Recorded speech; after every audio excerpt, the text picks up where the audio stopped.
Morning, ladies and gentlemen. I'm going to call this meeting to order. We have agenda before us. Is there any additions? Administration has one addition, 9.4.4, appointment of counselor to the Bonneville Chamber of Commerce.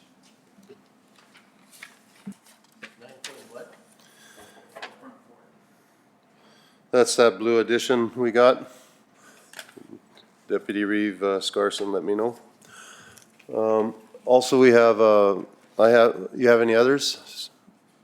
No, I have a in-camera personal.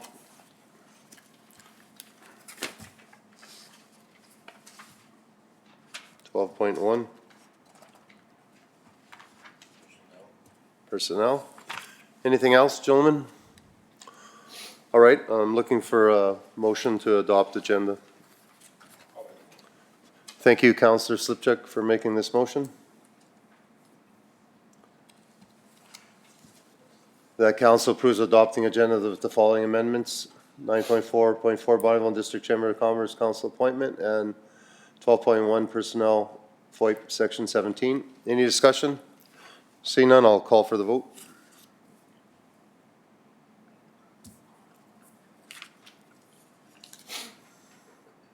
Thank you, that's carried. I'm looking for the adoption of the minutes, regular meeting of council, November 12, 2024.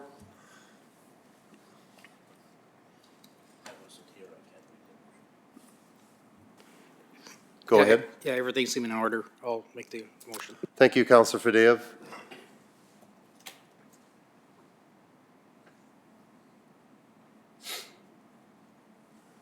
For making this motion, the council approves adoption of the minutes of November 12, 2024 regular meeting of council as presented. Any discussion on this, gentlemen? I'm seeing none. I'll call for the vote.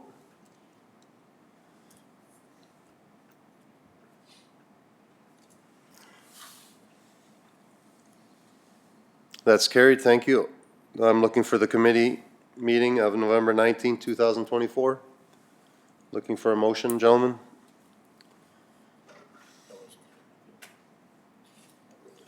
Okay, thank you, Councillor Slipchuk, for making this motion that council approves adoption of the minutes of November 19, 2024 committee of the whole meeting as presented. Any discussion, gentlemen? Seeing none, I'll call for the vote.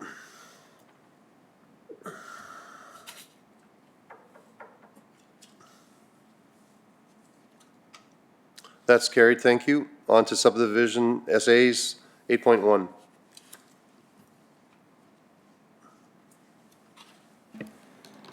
Good morning, gentlemen. Morning. Administration has received and is presenting subdivision application 2024-S-015 for council consideration, wherein the applicant is proposing to further subdivide an existing 10-acre parcel registered as CFT 242-230-712 into two 5-acre parcels within agricultural quarter section Northwest 32-63-5 west the 4th meridian, as shown on the map. Notification of the proposed subdivision was submitted to referral agencies and adjacent landowners with a deadline of October 28th to submit concerns to be considered at the November 26th council meeting. No concerns have been received regarding this application. Administration's recommended action is that council approve subdivision application 2024-S-015 to further subdivide an existing 10-acre parcel registered as CFT 242-230-712 into two 5-acre parcels within agricultural quarter section Northwest 32-63-5 west the 4th meridian for Robert Nicholas on behalf of Robert Nicholas and Melissa and Norman Bay as per the following conditions. Number 1, that the owner-developer install all required approaches, and number 2, that the outstanding property taxes be paid. Thank you. Just looking for a motion.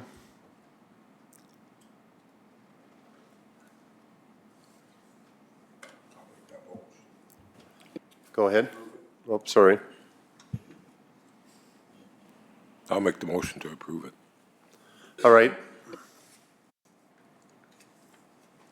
Thank you, Councillor Slipchuk, for making this motion. The council approves subdivision application number 2024S 015 to further subdivide existing 10-acre parcel registered as CFT 242230712 into two 5-acre parcels with agricultural quarter section northwest 3263-5 west of the fourth meridian for Robert Nicholas on behalf of Robert Nicholas and Melissa and Norman Bay as per the following conditions 1 through 4. Any discussion on this motion?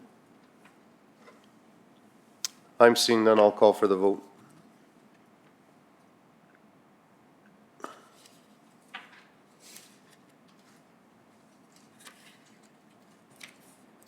Thank you. That's carried. Thank you.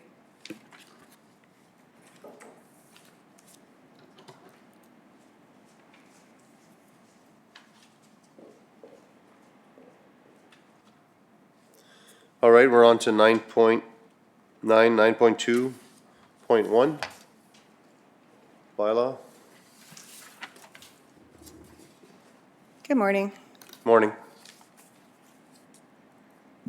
So administration received an application is requesting a decision for second and third reading for bylaw number 1867, which would authorize the closure and sale of a portion of government road allowance west of the southwest of 3360 of 3 as described in Appendix A to be consolidated into the southwest of 3360 of 3.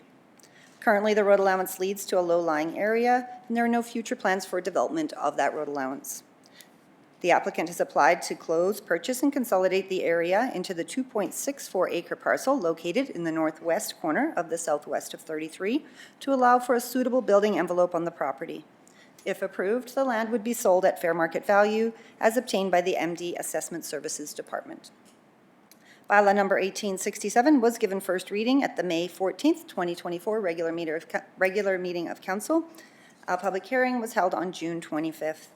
The required Alberta Transportation approval was then requested, and approval was received on November 5th of 2024. If bylaw number 1867 receives second and third reading, the fair market value amount of the road closure area as determined by the MD Assessment Department will be payable by the applicant to the MD. The applicant would also be responsible for all costs of an Alberta land surveyor and Alberta land titles registration fees and the subsequent consolidation. So administration is recommending that council give second reading and furthermore, if carried, to proceed to third. Thank you.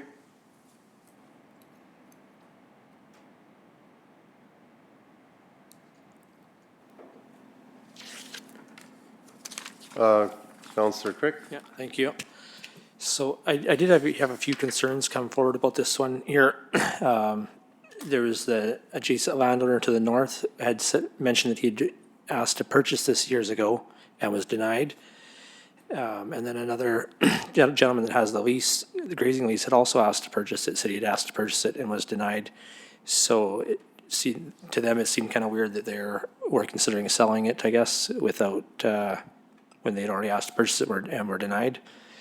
And then there was also a concern brought forward to me about if we did sell it and we ever wanted to widen the road around the curve there, if that would interfere with the road widening. So, and I wasn't sure, just from looking at the map, if that would interfere with us widening the road ever or not.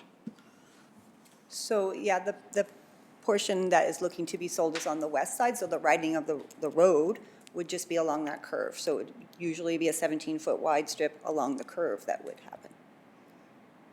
So, And that would be taken right away. That's already probably taken. It could have been, it looks, I haven't measured that road allowance, but it does look quite wide. It looks wider than the normal Right, 100-foot right. road allowance. okay. Okay? Okay, so the road allowance, the widening is probably not an issue then. But I still was wondering about do we know if people had asked to buy it in the past, or do we have records of those? Not to my knowledge, I didn't see any records of that. And did we search for that when something like this came in? Yeah, I did search the land Okay. file. I didn't Okay. find any requests, previous requests. Okay, thank you. Councillor Fadave? Is that the only access to the road from the south side? Is that road allowance being accessed to the lake? Or is there access to the lake? Well, it's not quite a lake. It's more of just a low-lying sloughy area to the Okay. north there. Yeah, so there would be a road allowance above that would come down from the north as well. Okay. Oh, you want to? You're good? Any other discussion or someone like to make a motion?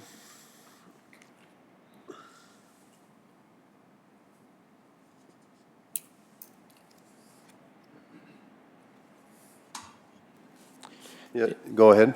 Yeah, I guess I did hear too that that was like access to it is a kind of a lake, I guess. It's even on the dry years, it still has lots of water in it, so maybe it's considered a slough, but it's definitely deep enough that you could put a boat in there. I don't think there's any fish in it. But I did hear that road was the access, I guess, to there as well, and that if we sell it, then there won't be access anymore to it. So I don't know.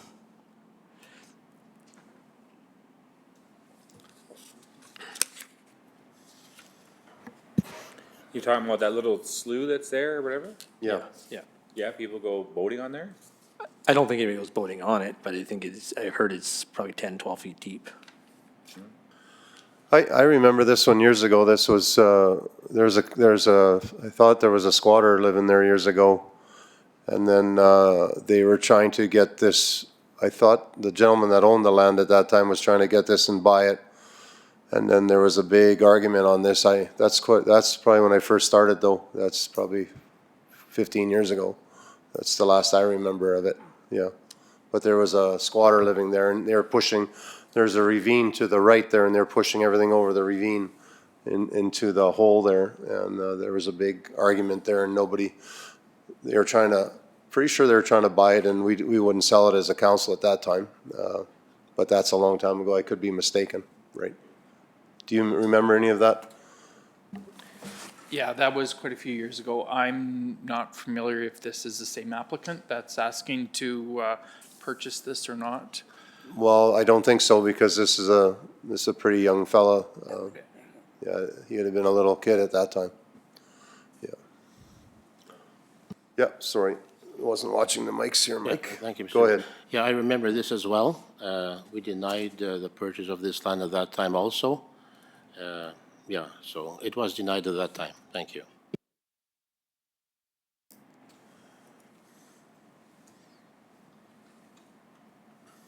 Would you like to make a motion or? I honestly don't know which way to go on this one, so Okay. it's.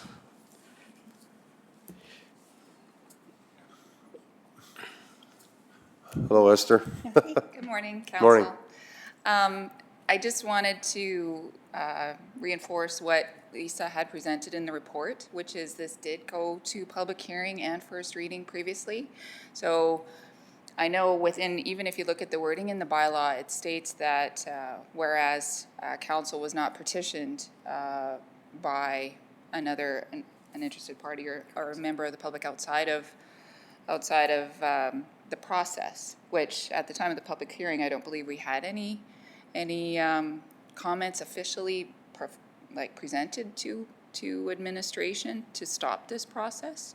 That being said, it is totally up to council if you do not want to proceed at this point. However, it is going to cause us to go back to the minister and if we do not make this second and third reading motions and you choose not to do anything, it will eventually expire and then we'll have to notify transportation. So it's kind of a make a motion or don't make a motion, and that'll kind of dictate the way that we move forward. But officially, we have not received any comments or negative comments during this public hearing or this process to date. Well, usually when it's something like this, it's probably neighbors and they don't want to be, on record or whatever. So that's probably what happens on a situation like this, if I'm to guess. So, Okay. yeah, it's up to council though. Totally. Thank you. Sorry, Councillor Fadeev. Yeah, I'll make a motion for option number 1 to close and sell and at a fair market value. All right.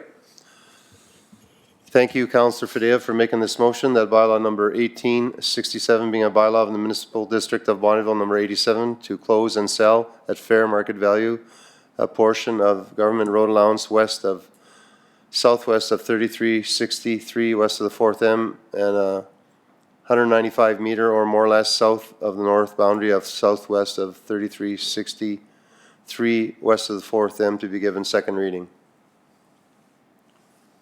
Any discussion? Yeah, at least if, we do this, we know that we won't be getting asked to clear the trees in it anymore, so.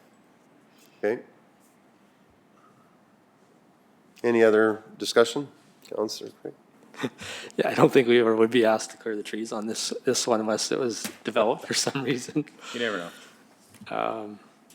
Yeah. All right, any other discussion? Okay, I'll call for the vote.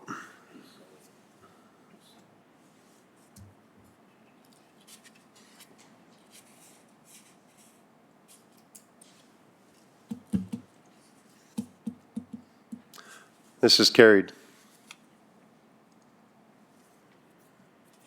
Right, need another motion?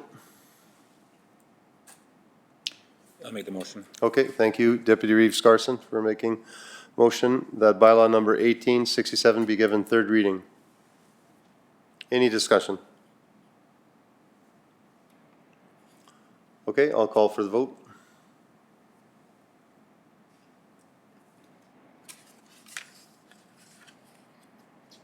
That's carried.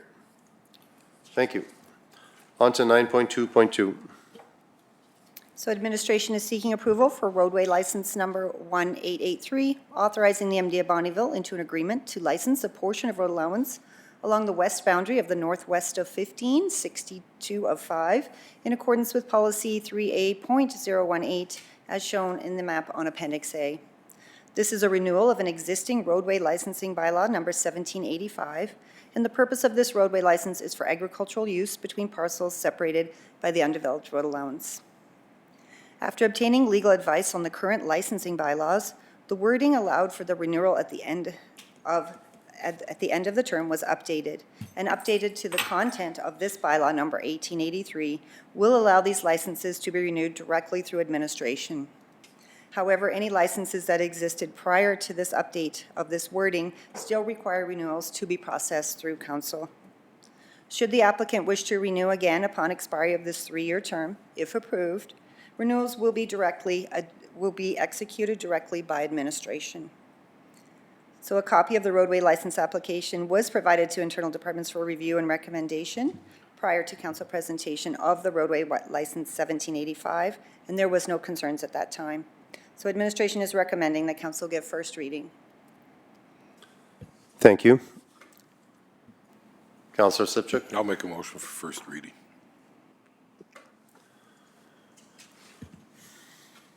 Thank you, Counselor Sipchuk, for making this motion, that bylaw number 1883 being a bylaw of the municipal district of Bonnyville, number 87, roadway and license be given first reading. Any discussion, gentlemen? I'm seeing none. I'll call for the vote.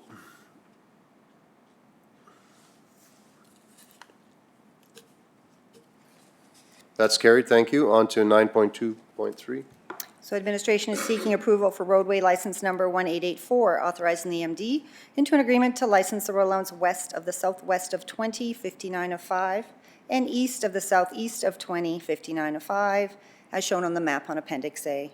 This is a renewal of existing roadway license bylaw number 1783, and the purpose of the license is for agricultural use between parcels separated by the undeveloped road allowance. The revised wording of bylaw number 1884 allows that the applicant could, if they wish to renew again upon expiry, would be executed through administration. So administration is recommending that council give first reading to bylaw number 1884.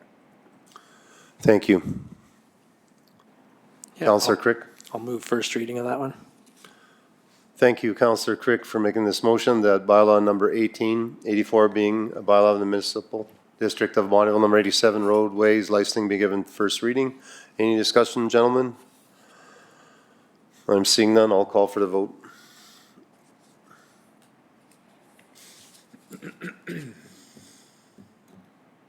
That's carried. On to 9.2.4. So administration has received a request to allow access to Plan 922-2588, Block 2, Lot 11, through the adjacent municipal reserve, Plan 922-2582, Block 2, Lot 12 MR, in the Whispering Spruce subdivision, located in the southeast of 3, 65 of 2. A trail/driveway on municipal reserve was identified during the 2024 Education and Signage Program of the MD of Bonnyville's Municipal Land and Reserves Bylaw Number 1766. This multi-year program involves the provision of information packages and sign installation regarding the permitted and non-permitted municipal land use. In 2024, the program was focused on the areas of Birch Ridge Estates, Ethel Lake subdivisions, and Whispering Spruce subdivision. A package containing the Municipal Land and Reserves bylaw information, along with a site-specific map, was mailed to Whispering Spruce subdivision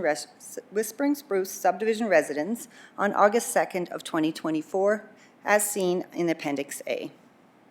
A site inspection on September 12th identified the trail/driveway through the municipal reserve. A sign identifying the municipal reserve and restricting motorized traffic was planned to be installed, but was delayed pending contact with the landowner. According to the Municipal Lands and Reserve Bylaw, Section 5.1I, no person shall, unless otherwise allowed in accordance with Section 2, park or operate any motorized vehicle or camper holiday trailer on the municipal lands. On October 9th of 2024, the landowner was notified to discontinue the municipal reserve access and remove any unauthorized improvements. The landowner subsequently visited the MD office to clarify the situation, explaining that the trail/driveway predated the subdivision. Administration clarified that the legal access to their lot does exist through the internal subdivision road. A review of municipal land file for Lot 11 revealed a 2006 request from the previous owner to purchase a portion of the Lot 12 MR to consolidate it with Lot 13, as shown on the map on Appendix B. So Council at that time denied this request, as Lot 12 MR serves as a drainage outlet for the residential subdivision. Formally allowing access through the MR could potentially impede any future drainage plans for this subdivision. So administration is recommending that Council does not approve the access through the municipal reserve in accordance with the Municipal Lands and Reserve Bylaw Number 1766. Thank you. Counselor Fadeev. Yeah, thanks. Thanks for bringing the historic data there. This has been an issue since way before 2006. When I guess the purchaser made the purchase, like this time around, it was always the intent to use that for moving equipment or, campers a couple times a year for it. His driveway currently, I think I showed you pictures of that one in the past, that you can't use it. There is, so in regards to drainage, so you can see that kind of a sliver of green line just to the right of it.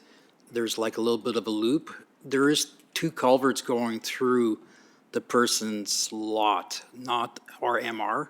I don't know if you guys knew that or not. There's a couple of culverts there for drainage. So I'm not in favor of selling it, but I mean, they've been using it way prior to 2006. Excuse me, in 6. So we let them use it all this time, and now we're shutting it down. Makes it hard on them. Thank you. Counselor Crick. Yeah, I'd be totally up for letting him just keep using it. Section 2 of Bylaw 1776 does give permission, notwithstanding any provision of this bylaw, a person may carry out any development or activity on current or future municipal land otherwise regulated, restricted, or prohibited by this bylaw if, and it says, if a permit or license has been issued by the MD of Bonnyville allowing such development, and the activity is permitted by the MD of Bonnyville and an erected sign is in place. So according to that provision in our bylaw, I think we could just erect a sign and give permission, and then you can keep using it as long as we allow it. Okay. Yeah, I don't know of any kind of resolution besides selling them. I'm not okay with selling that piece, but the usage, we've been letting them use it for a long time. I think we just let them carry on with it. There is no development done on that part.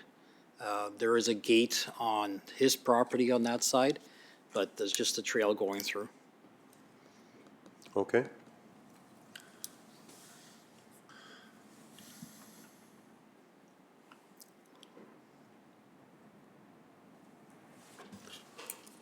So what kind of motion do we want to make here, gentlemen?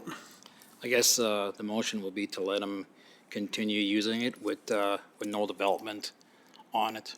Okay, that's a motion you'd like to make? Yep. Okay, go ahead. Can I just speak for a minute? I do feel that we could do something on municipal licensing, but we would like to bring further information back to council on that. We would like to get legal advice if we're going to do that on terms, fees, conditions, restrictions, any kind of termination clause, as well as liability, what kind of assurance would need to be in place. That's fair. So we can bring it back to a future council meeting? That's what administration would like to do. Yeah, so will we work on a long-term lease or something along those lines? Yep, so I did some research, and we could either go through a municipal licensing or even some kind of temporary easement agreement, but we would like to get some legal advice on this before That's fair. proceeding. Yep, thanks. So, Like that. go ahead, Deputy Reeves Garson. So have we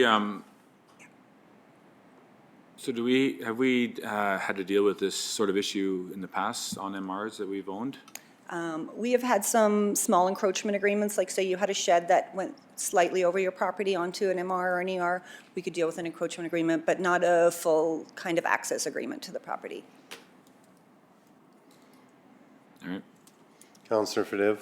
Yeah, this whole, this never used to be really like MD land, it was ID before, and then when the transition happened, there was a lot of different things that are happening in that subdivision that are different than your typical MD stuff, so we got gifted this exceptional piece of property. Okay, so can you retract your motion and, or, yeah.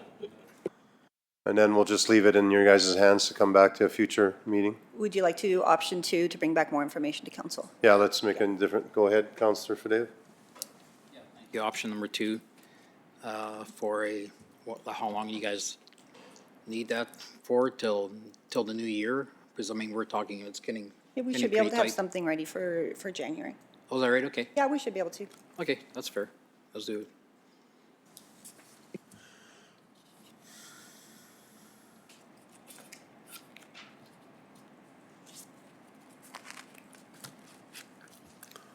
Okay, thank you, Councillor Fadev, for making this motion. That council refers the request to access plan 9222588, Block 2, Lot 11, through the Municipal Reserve Plan 9222588, Block 2, Lot 12, MR, back to administration for additional information regarding options and legal liabilities for allowing the use of the municipal reserve to bring back to a future meeting of council. Any discussion on this, gentlemen?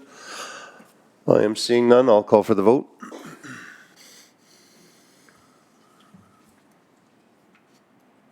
That's carried. All right, we have we're going to take a 5-minute break because we have a public hearing at 9:30.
Okay, welcome back. We have a public hearing at this time.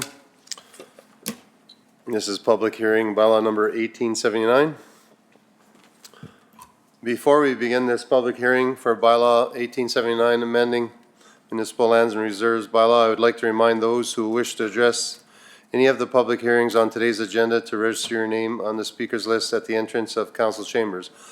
I would also like to outline the process to the following to the public hearing. We will begin with a staff report from administration, also the applicant, followed by questions of administration from council. We will then call upon members of the public who wish to support the application, followed by those who wish to speak in opposition of the application. Council may ask questions of the public presenter during this time only. The applicant will then be provided with the opportunity to rebut anything that they have heard or read in the opposition of the application, followed by the questions of the applicant from council only on information provided during the rebuttal. Finally, we will entertain any final questions from administration from council before closing the public hearing. May I have a motion to go into public hearing? Thank you. Councillor Kraviak. I'll call for the vote.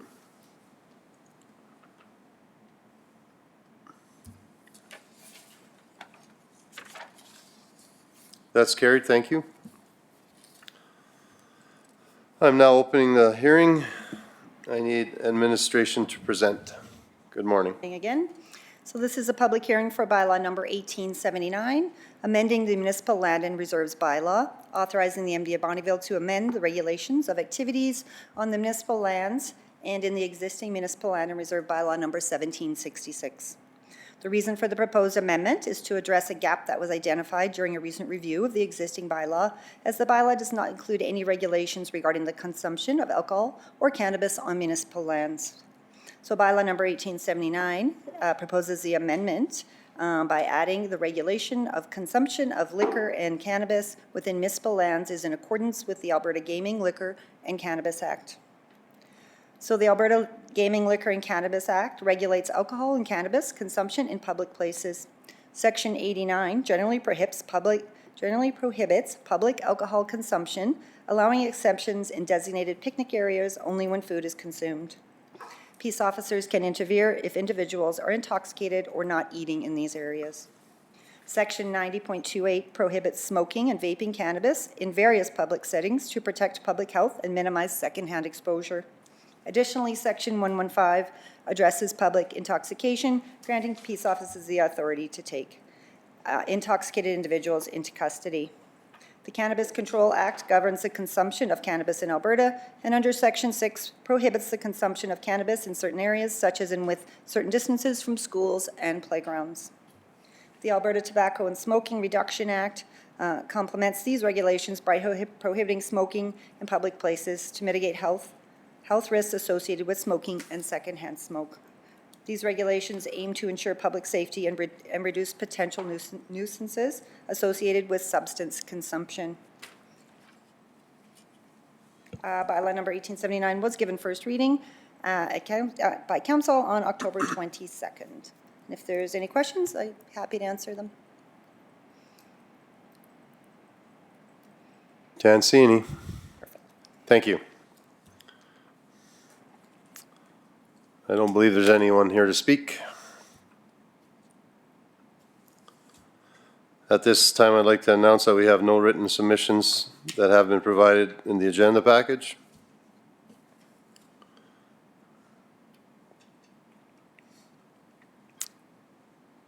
Steph, do I still need to call out if there's nobody here? So I probably don't need to call either way? I don't think so. Thank you. I don't think there's any final questions for administration or anything, so I think I'm just looking for a motion now to close the public hearing. Thank you, Councillor Slipchuk, for making a motion that the public hearing, item 4.1, bylaw number 1879, amending municipal lands and reserve bylaw, be closed at 9:38. Any discussion on this, gentlemen? I'm seeing none. I'll call for the vote.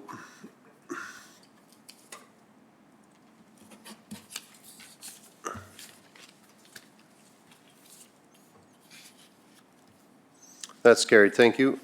On to 9.2.5. Morning. Good morning, Reeve and Council. It's my pleasure this morning to bring forward to you the RFD regarding SiteLink Forum 2024, the event summary and recommendations. The MD of Bonnyville hosted SiteLink Forum 2024 on September 18th to 20th, 2024. The event focused on investment attraction. Investment attraction is part of the business and industry growth strategy adopted by Council in 2022. Economic development professional David Kalinchuk will be joining us, who attended the event, graciously prepared an event summary and recommendations for best practices for the MD and Council consideration that represent the next steps or building blocks of a high-functioning economic development organization. The SiteLink event summary being presented today includes the following feedback, observation, and insights. The event was well attended. The venues and tours were well attended and appreciated by the registrants and speakers. To date, follow-up correspondence from the presenters, speakers, and attendees has been positive. 2, international exposure. Presenters represented Arizona, Missouri, Texas, North Carolina, Illinois, Louisiana, and Alberta. Follow-up survey results. Surveys were created specifically for registered guests and SiteLink professionals. Responses yielded actionable items. 4, lead generation and deal flow. Site selection factors identified by professionals in the field. Prospects and suspects, suspects. Generate constant, reliable stream of investment prospects. 6, incentives, programs, be aware of competition being offered and who they're targeting.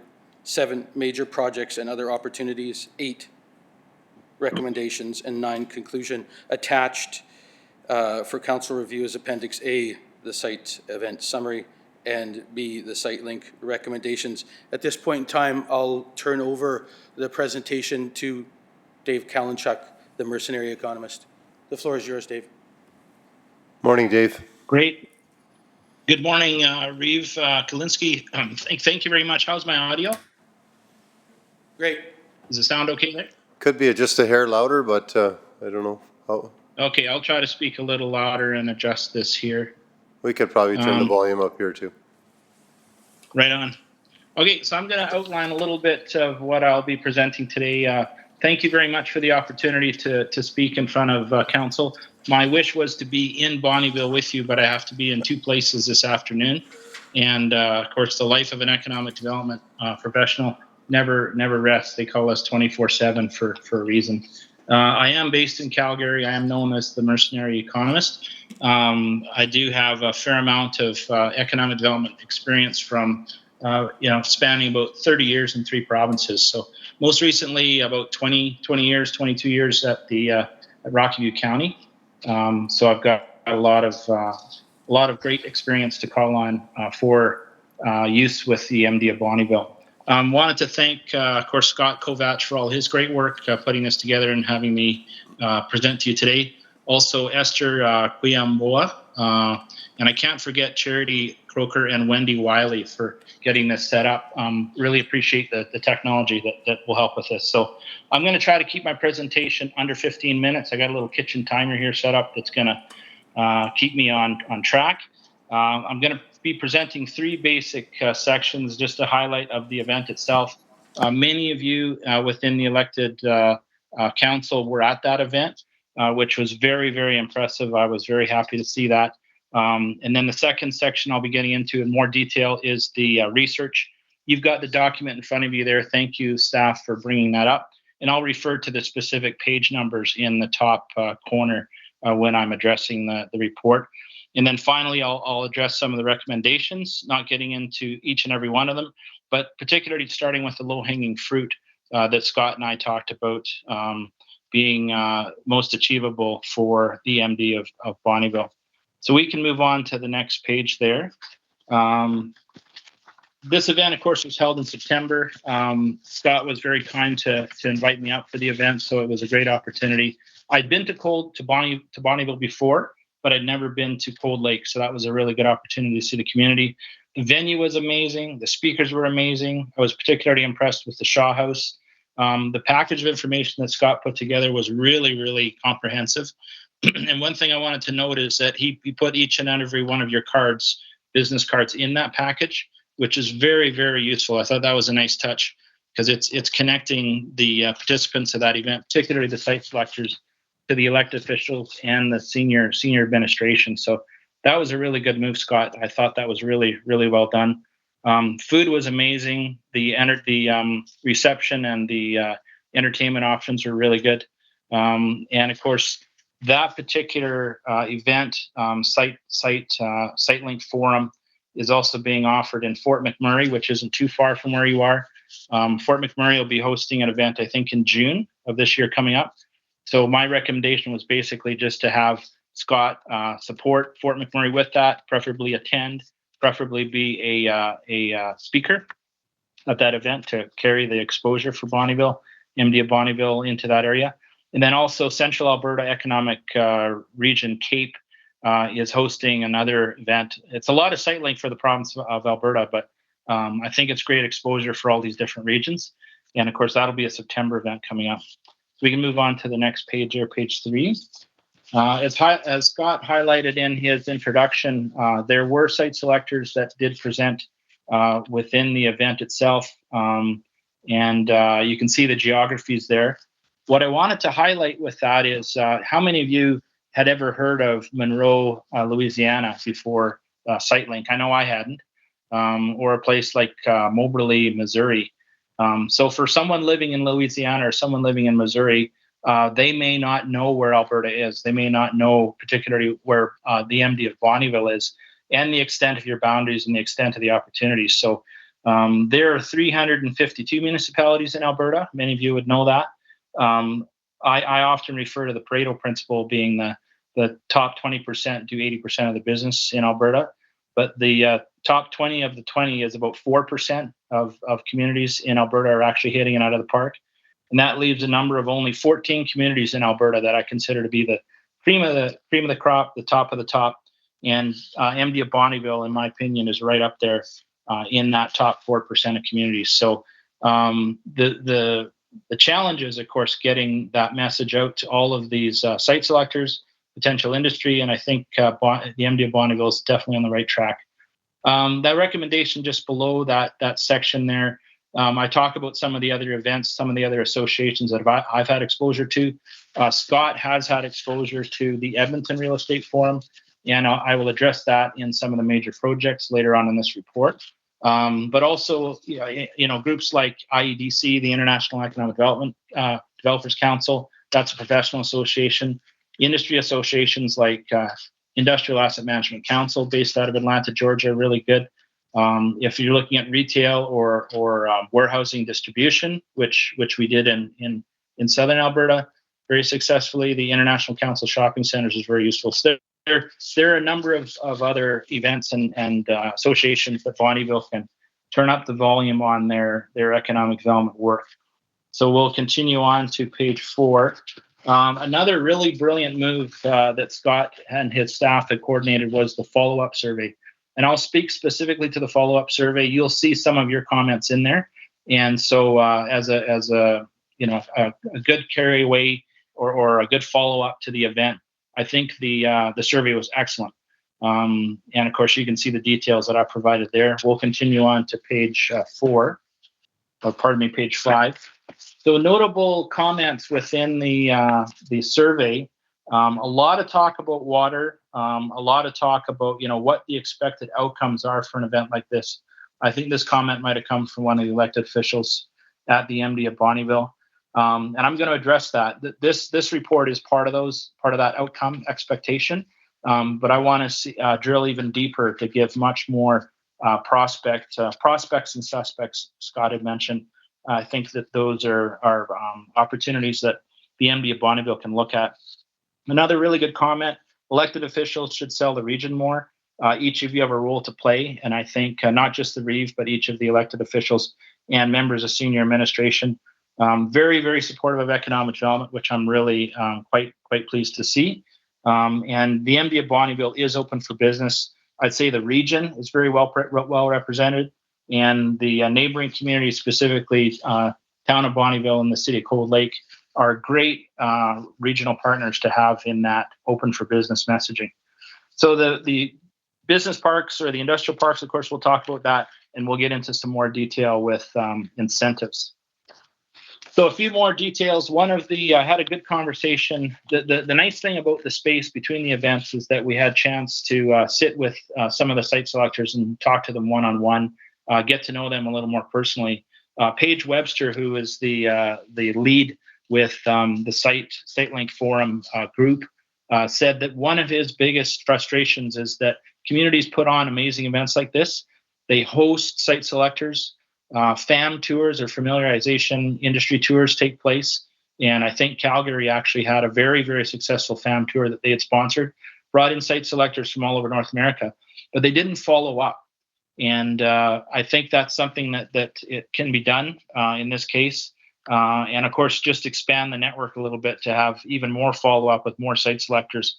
The trick is, of course, getting the attention of those site selectors without having to pay them a bunch of money. But there is a Site Selectors Guild.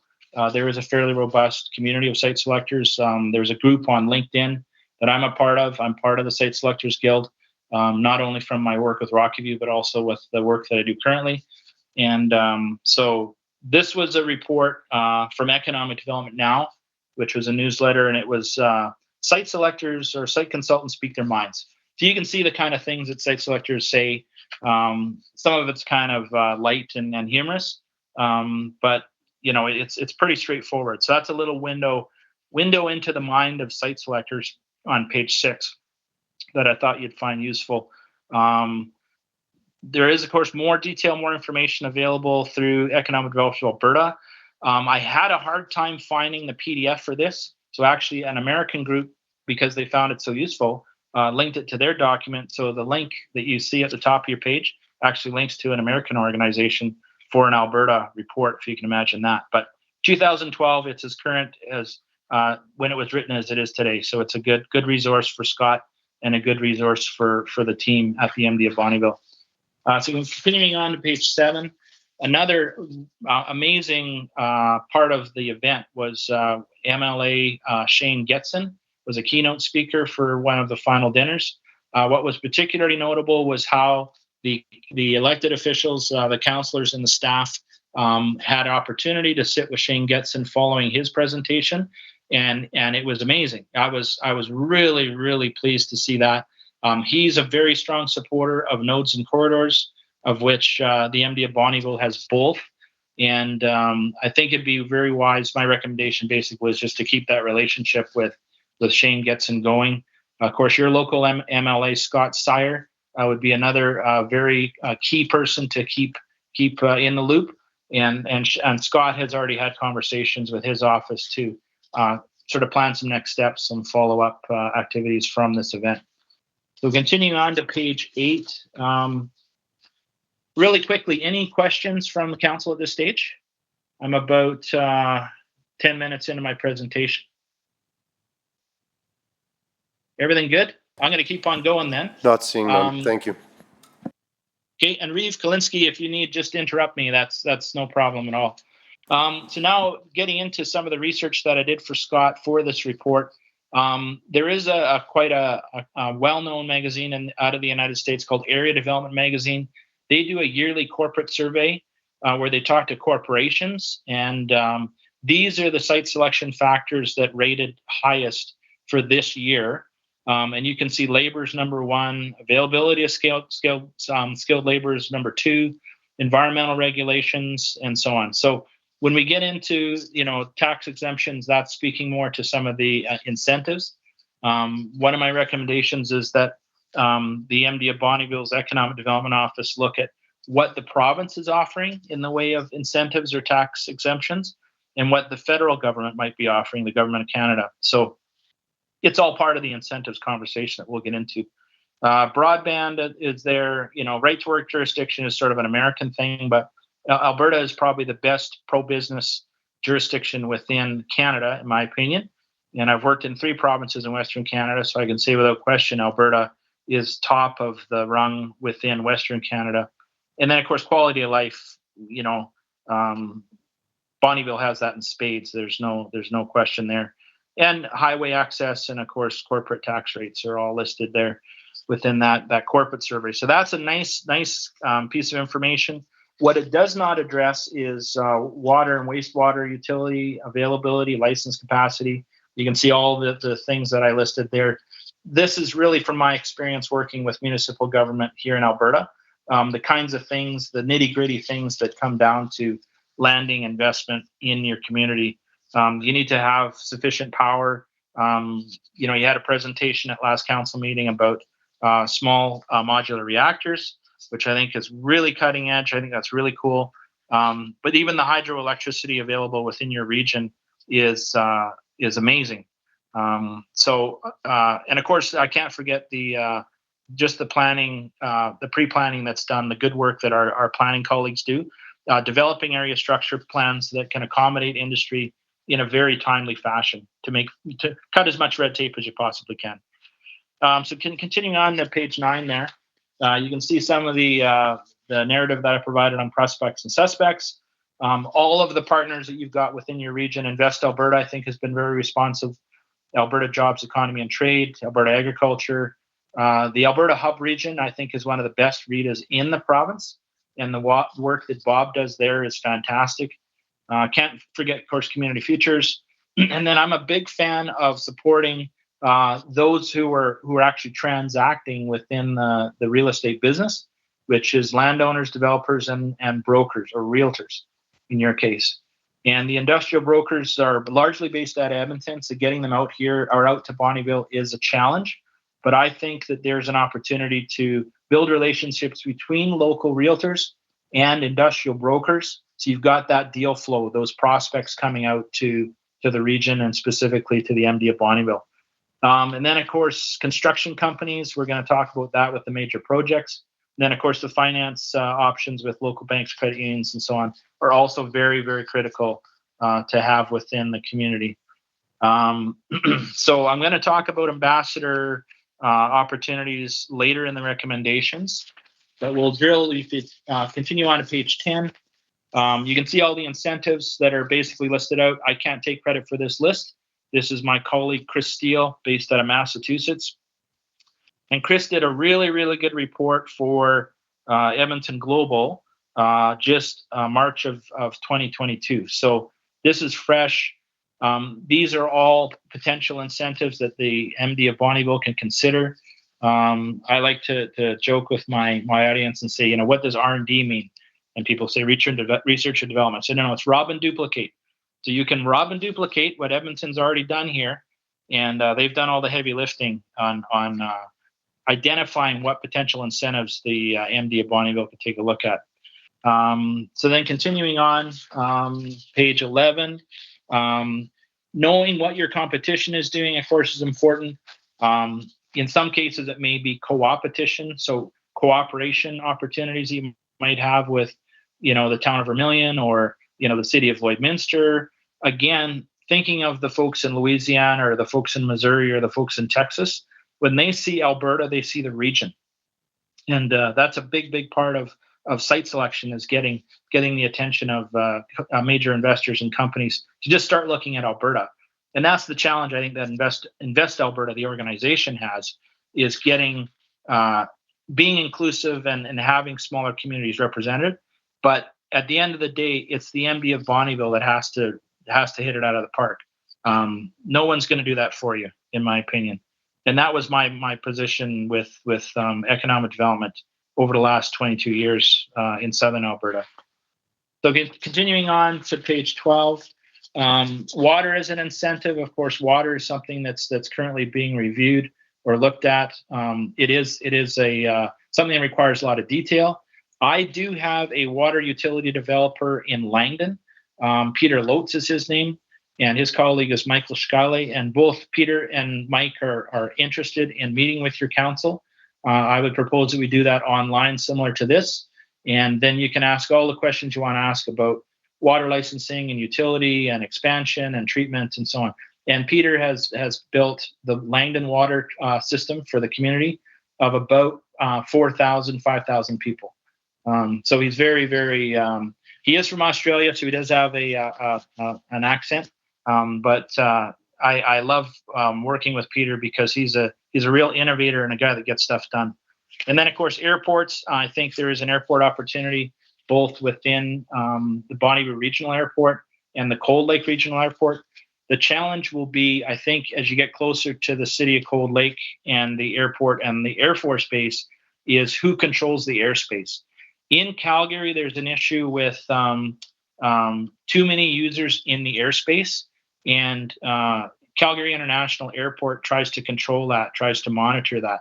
And so I think the Air Force Base may have some things to say about what corridors or what sheds of takeoff and landing are controlled by the military. So that would be my only comment on Cold Lake Regional. And I'm sure they figure that out. They don't want flying farmers to be crashing into, F-16s or F-18s or Hornets or you name it, or passenger aircraft and cargo aircraft that are coming in, as we have in Calgary.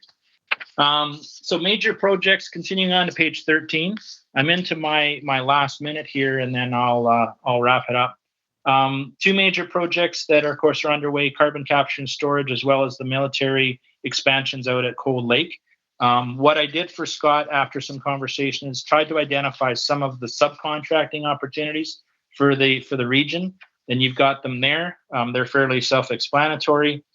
Continuing on to page 14. This is a very extensive list. This is the sexy part of my report. These are all prospects that I saw not only from attending the SiteLink Forum, but talking with people, looking at the region, looking at the communities, and knowing what I know about resource extraction.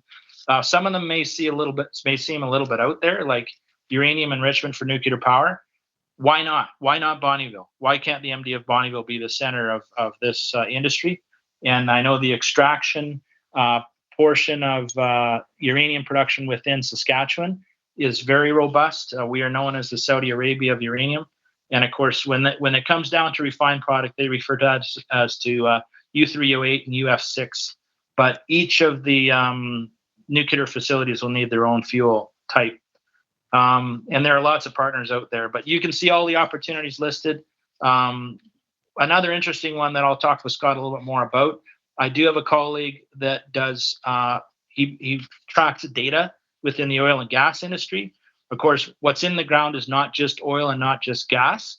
And within your area, you've got an industrial iodine deposit that is world-class. So I'll look into that more. I'll do that with Scott, and that might become a new industry within the region as well. Who knew, eh? Who knew iodine? So just wrapping up, the hydrocarbon production or oil and gas industry to me is foundational within the region. You've got your industrial parks there. I think that's going to be a focus. The two low-hanging fruit that I wanted to highlight from my recommendations were developing an ambassador program for the MD of Bonnyville. I want to be your first member of the fan club for Bonnyville down here in Calgary. So you could have all of the folks who have ever lived in the MD of Bonnyville or in Bonnyville or Cold Lake. You have a social event. You meet retired senior business people and so on. So ambassadorship is a nice way to reach out into the network and expand with people maybe who have retired to Edmonton, Calgary, Vancouver, Victoria. It's been done very successfully in other communities, but I think an ambassador program would be very interesting for Bonnyville, MD Bonnyville. And of course, incentives. So Scott has done a fair amount of research on incentives already. Incentives are something that I think council may want to give some thought to. And of course, the third low-hanging fruit, of course, down the road will be water and wastewater expansion or development or partnership. There is some opportunity, I think, to identify what licensing within the region, because you're part of regional water systems already, you have access to. And if you don't have access to sufficient licensing, that would be my recommendations to look at that first stage. But we can host or have Peter Lotz come and present to council and I think talk about water. So that puts me exactly into 20 minutes of presentation. That covers all the detail I wanted to cover with you in my presentation. But I did want to have time for Scott, if you had anything you wanted to add. And then, of course, for Reeve Kalinsky and councillors to answer any questions you might have. or ask any questions, sorry. I just wanted to thank you very much, Dave, for joining us today, and then just ask Reeve Kalinsky and council if they have any further questions. Anyone have any questions, gentlemen? Yes. Yes, Councillor Crick. Oh, I didn't go again? Thank you. Yeah, not so much a question as a comment. You mentioned Ellis Don and the expansion on the base, and just wanted to bring up that the Bonnyville Chamber of Commerce is actively working with local businesses to get the security clearances that they need to be able to get contracts to work with that on the base there. If I may, Councillor Very Crick, good. just to add some information quickly. At the last REAP meeting, I spearheaded a committee that will be meeting next week, and the whole objective is to have basically a reverse trade show where we will be going out and identifying all of those trades that Dave had put together in the report, and we'll be actively pursuing them to have a trade show to make sure that they're aware of all of the opportunities. And so the group will include the economic development professionals from the town of Bonnyville, the city of Cold Lake, Community Futures, the Chambers of Commerce, and labor and trade. Thank you. Councillor Fideev? Yeah, thanks. That procurement program is a great program. It's been going on for 3-4 years now, I believe. So, but yeah, so I'm looking forward to your presentation on the incentives that we might be adding on. Is there a time frame of when you're going to do that? Thank you for the question, Councillor. I had put together a white paper several months ago, and it needs to be polished up a little bit, but wanted to finish up with SiteLink and get some feedback before we presented it. It's probably a boring 10 to 15 page document, but certainly I can bring it to council in the new year. Yeah, okay. So early next year, springtime. Sure, we can shoot for the end of January, beginning of February, if that's comfortable with you. Yeah, that'd be great. Thanks. Councillor Slipchuk? Yeah, I know I have attended the SiteLink Forum throughout the process, and it was a great opportunity. It was nice to see from people from the outside come in, and we take things for granted when we don't see the opportunities, and these SiteLink people that came in, they saw all this potential that we have in our area for opportunities. And I believe it's really expanded our exposure to outside, and we got to continue going forward with that. So we bring that recognition. And I got a question asked: is this new Nucleon? Did they come through the SiteLink somehow as well, like due to our exposure that we put out there? No, it had nothing to do with SiteLink. And in fact, I have to thank the town of Bonnyville. They had reached out to the town of Bonnyville, and they had made the recommendation that they speak to me, and so we took advantage of that opportunity as soon as possible. Any other questions?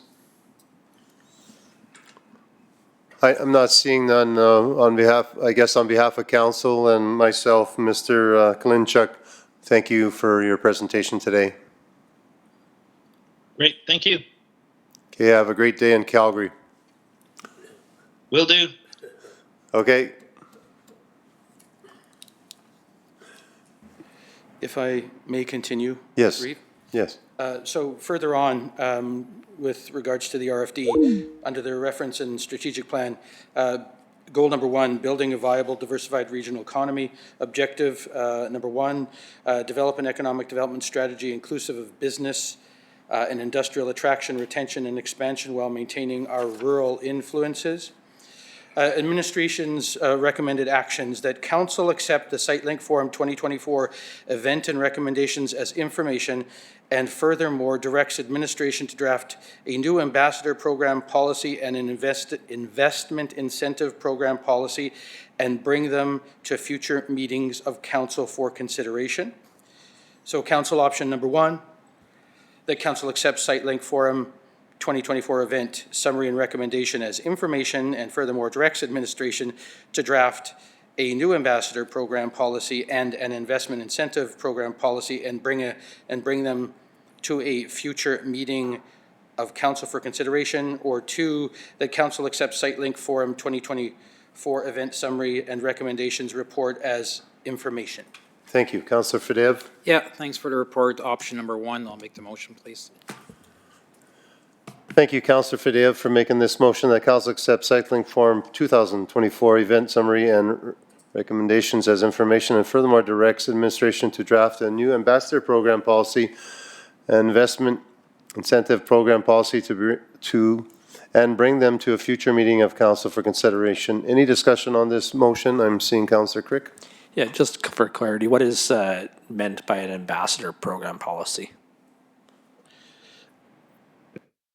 To Councillor. So an ambassador program basically is identifying those individuals, either council, staff, business people, or expats, as Dave had spoken to, that have done business here and have now moved on, that could speak on our behalf at special events, either here or externally. And so what the program would entail is putting together a training program that would generate templates that would have speaking notes that would talk about the positives, and that would provide training for those individuals to react to special questions and work on our behalf. So what typically happens is that you've got a group of maybe 15 to 20 individuals, and just like any other sort of ad hoc committee or group,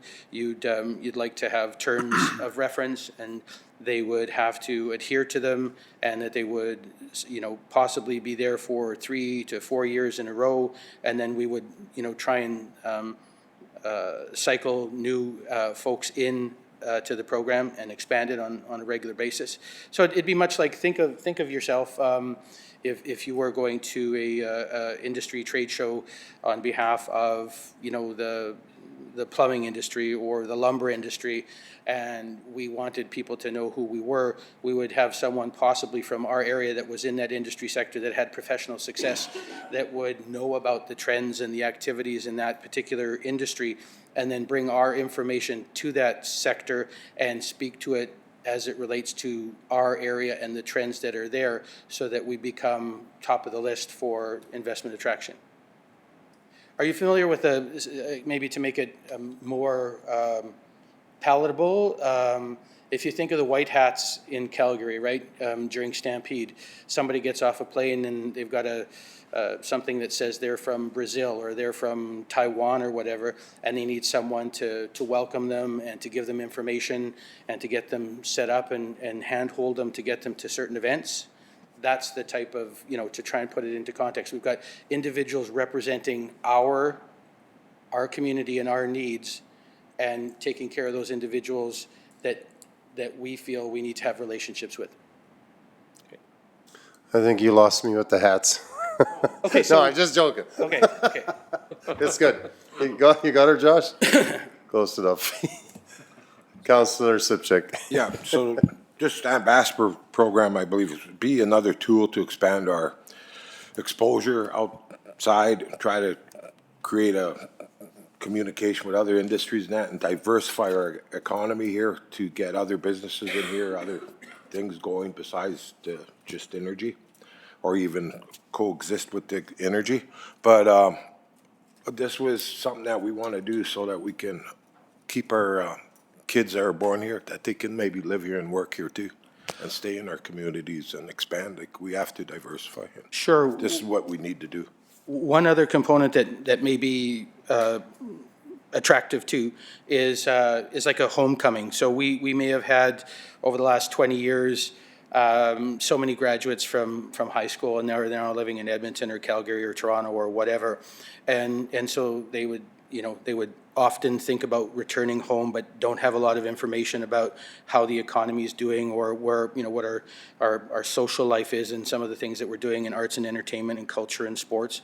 And so we would then attempt to reach out to the post-secondary institutions and other business clubs across Canada and identify those folks that are now practicing medicine or whatever in other provinces or other countries, and host an event in the summer where we would have either a campground or a hotel system or whatever, where we would ask all of them to come back. And when they come back, we would then expound to them all the great virtues of the great things that have happened in the MD of Bonnyville since they left, and ask them to return. It would be a great event for realtors and other folks to attend as well, because it's an opportunity to start connecting with them and start making sure that they're aware that those opportunities exist for them to come back and put roots back down in their hometown. Thank you. Any other discussion? Okay, seeing none, I'll call for the vote.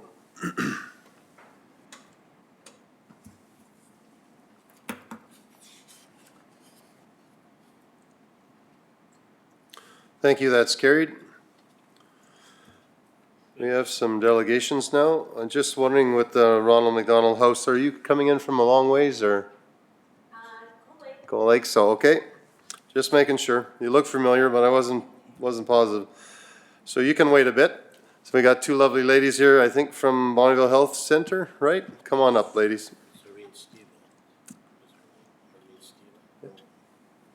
Or one lady. Yeah, one. Long time no see. Yeah, long time no see, Reeve Klinsky. I'd like to thank you all through the Reeve to council for hearing us today. The intent today is to introduce you to the Bonnyville Community Health Center Community Board, and to give you some background and information on the board as well as our hospital. My name is Audrey Campbell. I know most of you. Also with me today is Carrie Goldsmith. I'm the chair of the board and Carrie is the vice chair. So I will begin.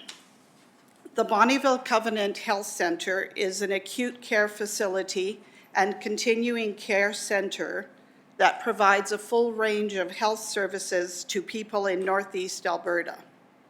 We are a Covenant Health managed facility, but the hospital building is owned by Alberta Health Services. And so all capital funding comes from Alberta Health Services, while operational funds, the majority of them come from Covenant Health. Our board is made up of members from the town of Bonnyville and the MD of Bonnyville. Currently, there are 7 board members, and we are always seeking new applicants to the board. We advocate for our center and for Covenant Health and the health needs of our communities. We all use healthcare services at some point, and the loss of any services could make the difference between life or death. As a rural healthcare provider, Bonnyville Community Hospital faces unique challenges in supporting the greater northeastern Alberta population. The hospital and community need greater support to ensure access to comprehensive care, including specialized treatments and vital medical services close to home.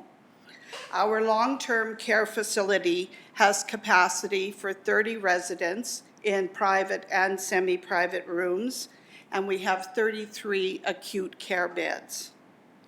There is a local emergency department, as well as another number of other services, including endoscopy, gynecology and obstetrics, diagnostic imaging, orthopedics, a variety of therapies, which include physical therapy, lung and breathing, occupational and recreational therapy, heart monitoring, and of course, we have a cancer clinic, which we're very blessed with. Bonnyville's emergency room faces high demand relative to its capacity, which is leading to longer wait times as staff work tirelessly to manage patient flow.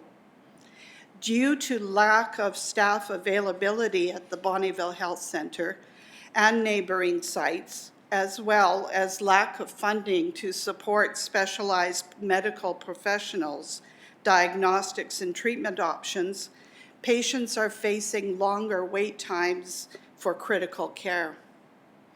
During peak seasons, such as flu season or local events, demands on emergency services can spike, exacerbating wait times as healthcare providers manage increased patient volumes.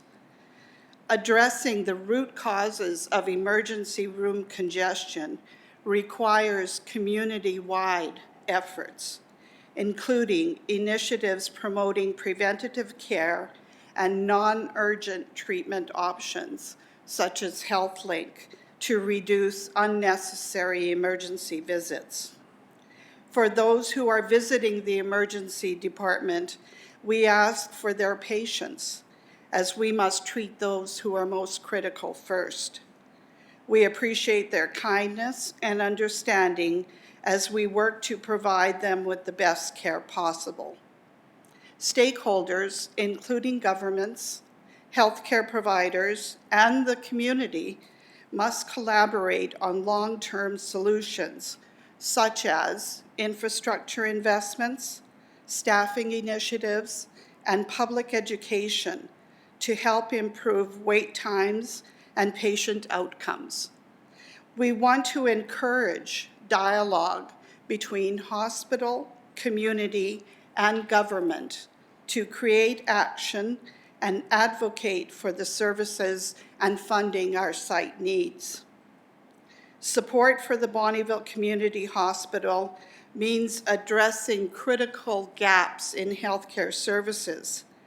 Our community relies on adequate funding to support emergency care, maternity services, and essential medical treatments. A well-funded and supported Bonnyville Community Hospital is crucial for promoting community health and well-being. It allows residents to receive the care they need, when they need it, and where they need it, contributing to a healthier and more resilient community. Healthcare in Bonnyville is not just about health services, medical services. It's also about our local economy and our social fabric. It supports jobs, boosts local businesses, and helps our community remain vibrant and strong. The current strains on the healthcare system are not conducive for future planning and growth and sustainability. If the current situation continues, Bonnyville Community Hospital will not be able to continue meeting the evolving healthcare needs of our community. We ask that you actively advocate to enhance funding to our facility to maintain and enhance existing programming and to allow our amazing staff to pursue ideas and future initiatives that are within their capacity. Immediate initiatives that may be within your scope of control would include providing funding for a handy bus. The handy bus is currently running, but it will require funding in the future to continue. The handy bus transports seniors and handicapped to and from destinations, as well reimbursing taxpayers for medical trips to the city or Lloydminster or wherever they can go to get there. That's helpful. In addition, expediting planning documents for long-term care projects and facilities that may be forthcoming would be beneficial. Finally, maximizing your proximity to ministers and decision makers at the provincial level to advocate for funding for our hospital.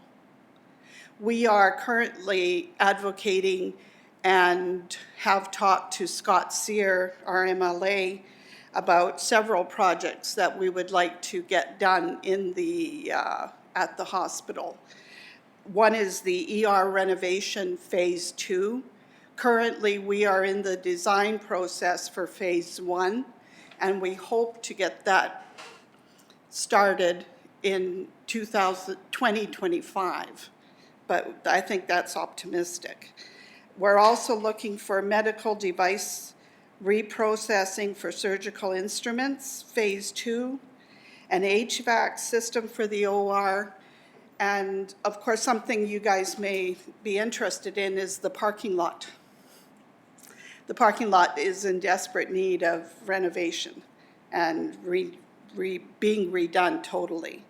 And there is some opportunity for synergies there between the municipalities and Covenant Health. And of course, last but not least, a CT scanner. We desperately need a CT scanner.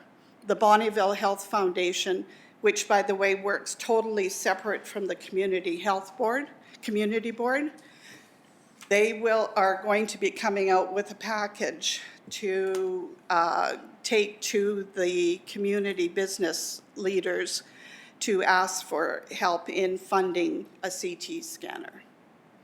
So it is, people are very excited about it, and we do need it. So that's our information for you. I hope you learned something. I hope that you will advocate for us, and we're open to questions. Yes, Deputy Reeve Scarson. I just wanted, maybe you can elaborate a bit on, you said you're a different organization than the Community Health Foundation. Yes. So do you guys have different mandates? Like, what is it that each is kind of responsible for? They are responsible for fundraising. End of story. We advocate for our community to the hospital. For example, if somebody comes to you and they had a problem, I just picked up a letter at the hospital from a community member who had a problem with long-term care. And so what we do is we advocate within the hospital system for them and help them to resolve the issue that they've identified. We meet once a month, and we are looking at meeting with Scott Sear. We are in the process of growing.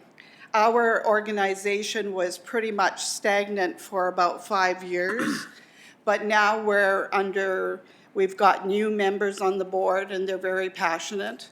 I call them the Spice Girls because they're all very passionate about healthcare. Can they sing? Some of them can, Okay. yes. Yes. Does that answer your question? Yeah, it does, thank you. Any other questions? Yeah, Councillor Slipchick. Yeah, you mentioned CT scan, like, what you guys looking, what's the cost on that, and when are you hoping Minimum that? $5 million. So you're looking at like probably a 2-year process to? Oh, yes, it takes a long time. We've been talking about a CT scanner. I've been on the board now for almost 3 years, and we've been talking about a CT scanner for the whole time I've been on the board. But now you're gonna take action and, Now we want to take action, yes. okay, what about the handy bus? Who's currently, where's The the handy help bus- come for that now? The handy bus is primarily used by the hospital. Now, if anyone in the community wants to book the handy bus, they can still go through Rhonda Miron at FCSS, is my understanding. And she will book the bus for them. There is a minimal cost, but the bus is housed at B&R right now. And it's used, the hospital uses it to transport the long-term care residents to dinners and to shopping and to things like that. Okay, so who's currently like paying for this handy bus? That's a good question. The hospital? Yeah, Shelley, the director, had let us know that for this year and this year only, she would fund it out of the hospitals, but it wasn't an ideal situation because that's coming out of patient care dollars to do this.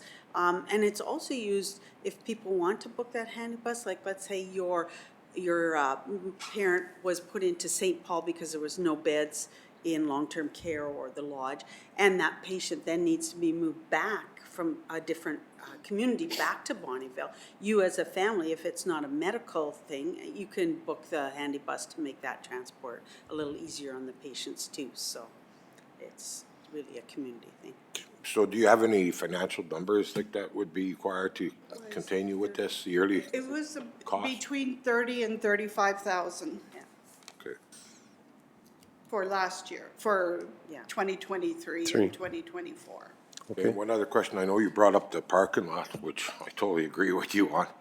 Did you guys got any, from engineering firms, what the scope No, of the we work haven't is, what it gotten would that cost? far, no. Okay. It's, the parking lot will come under the auspices of Alberta Health Services, Okay. because it's capital costs. And so dealing with them is a little different than dealing with Covenant, because there's so many levels of bureaucracy.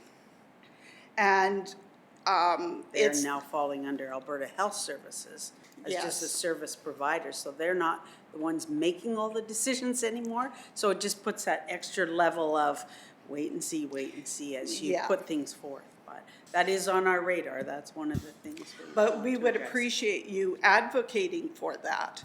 And if it's within your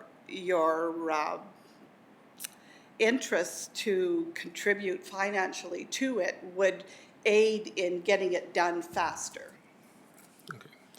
So in a way, you guys are the ombudsman for the community. Well, we try. Yeah, we Okay. try. Thank you. Because there are lots of community members that ask questions, like, our orthopedic surgeon left. Well, what's gonna happen? Who gets a knee replacement? How do they get hip replacements, And so now we can go back to him and say, we have a new one, he's coming from Edmonton, and he's got the shortest waiting list in all of Alberta, right here in Bonneville. Good work. There you go. Right on. Thank you. My hip's hurting right now. Counselor Fadeev. Yeah, thanks. You guys should talk to FCSS in Coal Lake. They have the handy bus that's run by the city of Coal Lake, and it's run through the FCSS. The program seems to work really, really well, and it's something that you guys should probably. There was the right. history of the handy bus goes back to, and Josh would know this as being on the FCSS board, and Mike as well, that there is a history with the handy bus being run out of FCSS. But there were insurance issues, there were liability issues, there were a lot of issues around it that the powers that be at the time decided to step away from it, and the funding wasn't there. Yeah, so I think it's backstopped a lot by the city of Coal Lake.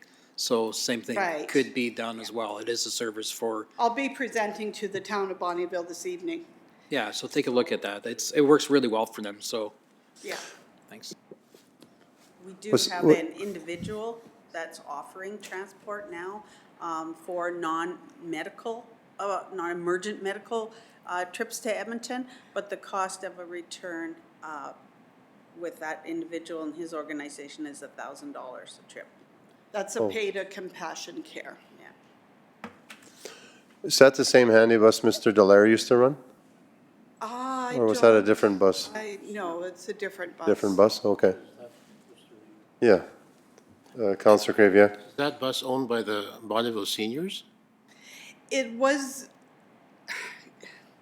it's not owned by the seniors. It was no. at one time, wasn't it?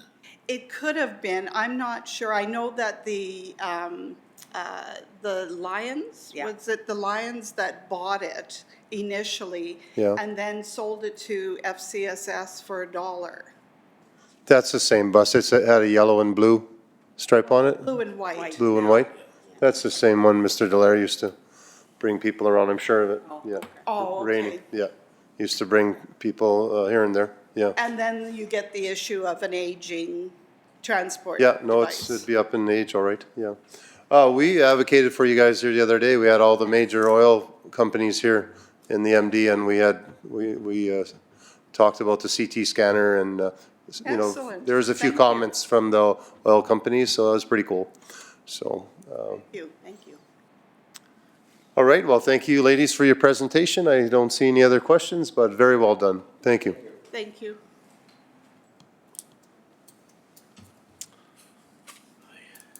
We are running a little bit behind, so sorry about that.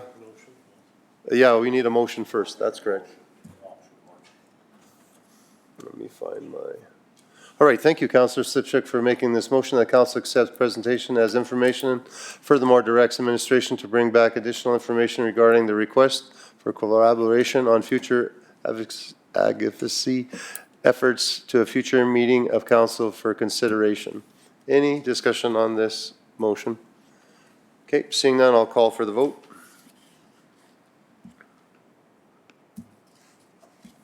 What's her name? Maureen? Yes. That's carried, thank you.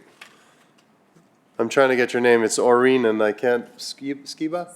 Skiba, okay, welcome. Sorry we're running a little bit behind, but I'm sure you understand. Welcome. For the opportunity to speak with you today. As mentioned, my name's Aureen Skiba, and I am the Provincial Events Seniors Manager for Ronald McDonald House.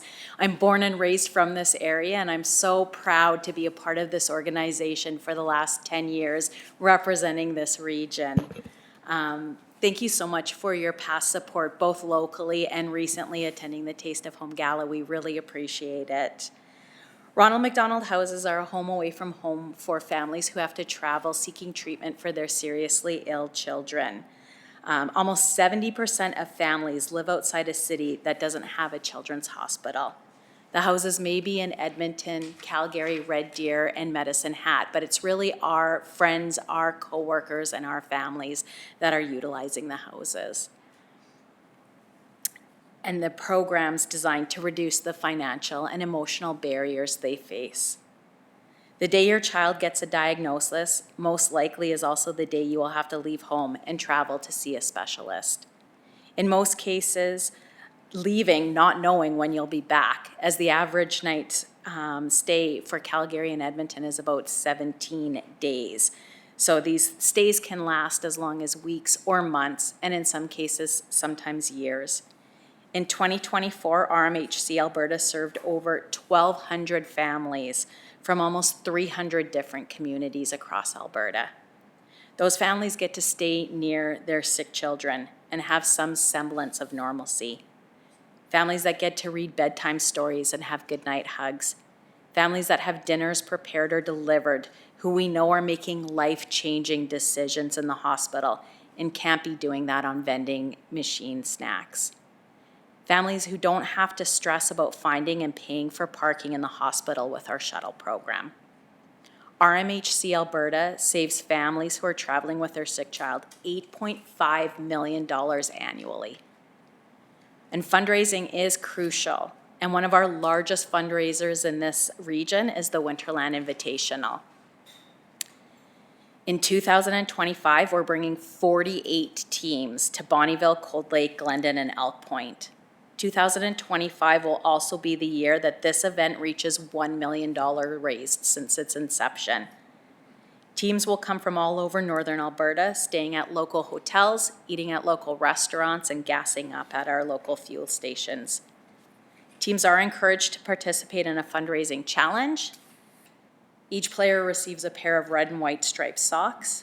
Each game has 2 Heart and Hustle recipients. All U9 players and the winning teams of the U11 and U13 pools receive medals.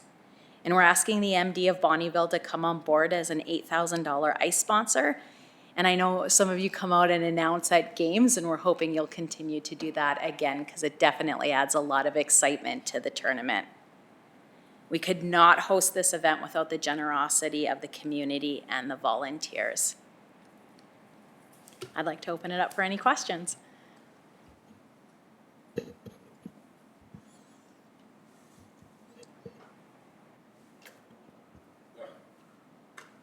No, I just want to say. Councillor Sipchik, go ahead. Yeah. No, we attended the gala here last week there, and it was a great event, and it's always good to go to. And just let people know that, like, Ronald McDonald House, you guys, like,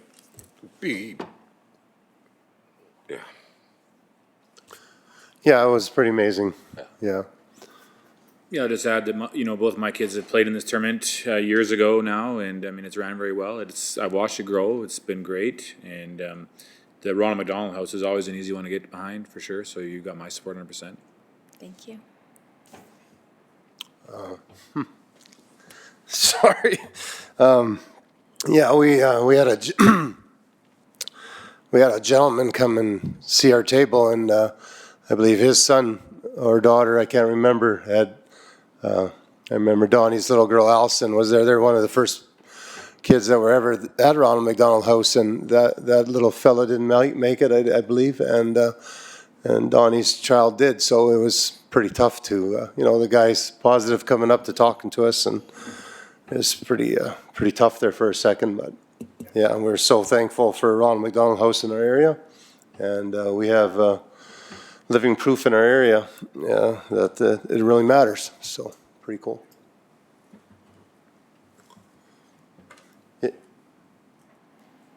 Go ahead, Councillor Slipchuk, and then Councillor Fadeev. I'd like to make a motion for option 1, please. Okay, I'll let Councillor Fadeev go ahead. Yeah, thanks. Evan stopped by and he was pretty excited about this event and how the community supports them. And yeah, he was one of the bigger ones out here, right? Yeah. So yeah, it's exciting to see it back.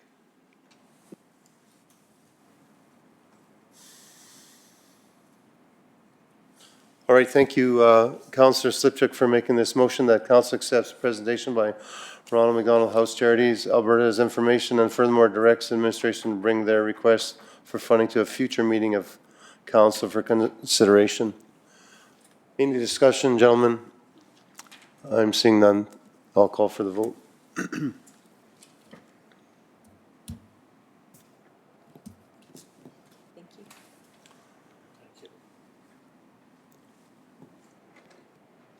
That's carried. Thank you so much for your presentation today, taking the time.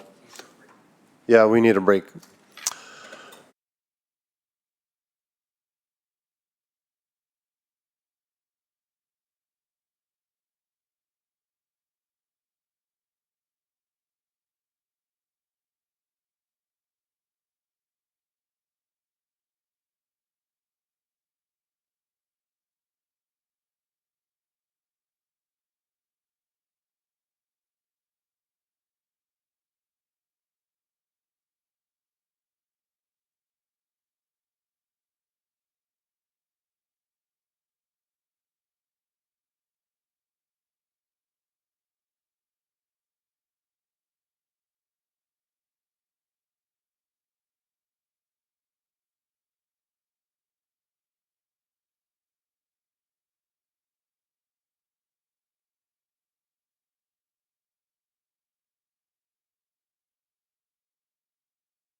Hello?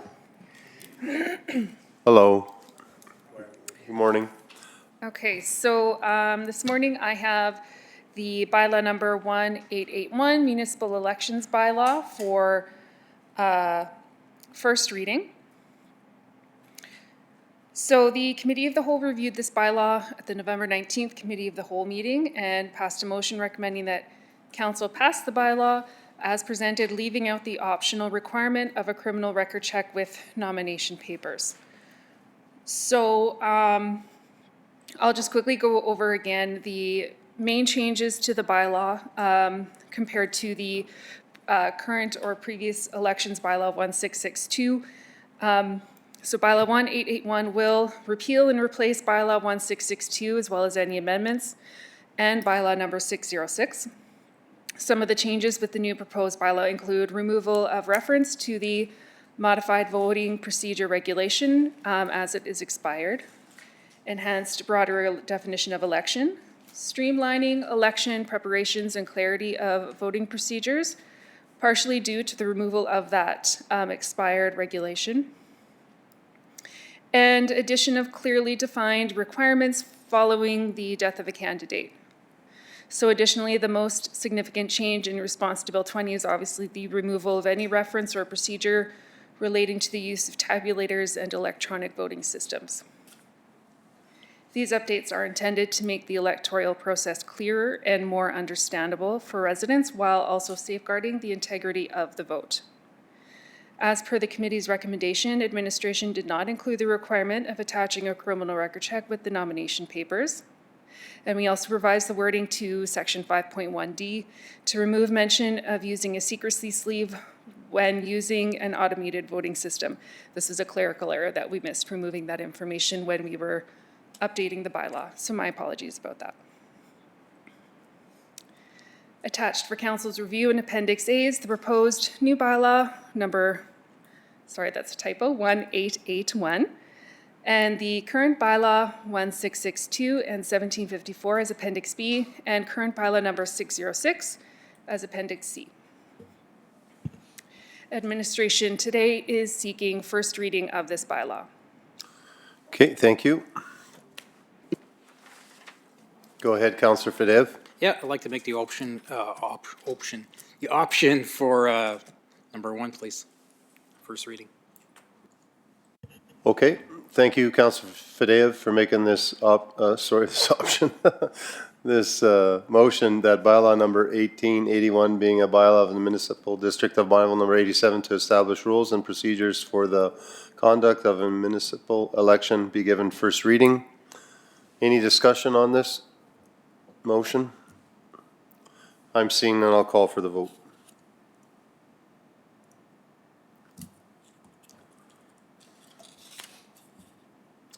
Thank you. That's carried. On to 9.4.2. So next we have bylaw number 1882, 2025 Municipal Election Voting Station Bylaw. So the LAEA, the Local Authorities Election Act, allows for the returning officer of a municipal election to designate multiple voting station locations for that election through bylaw. The Committee of the Whole reviewed this bylaw on November 19th and passed a motion recommending to pass as presented. So Section 37 of the Act allows Council to pass a bylaw by June 30th of a year in which a general election is to be held, allowing the returning officer of the elected authority to designate more than one voting station for each subdivision and the location of those voting stations for that election. Historically, the MD of Bonnyville has addressed this through the general election bylaw. However, administration recently received feedback from Municipal Affairs specifying that this bylaw under Section 37 of the Act should be separate from a general election bylaw and specific to each individual election. As such, administration has taken this out of the general election bylaw and drafted this new bylaw as a standalone document pertaining specifically to the 2025 municipal election. Attached for your reference in Appendix A is bylaw number 1882. Today, administration is looking for first reading of this bylaw. Thank you. Yeah, I'll move Councillor first. Strick. Sorry, thanks. I'll move first reading of the bylaw.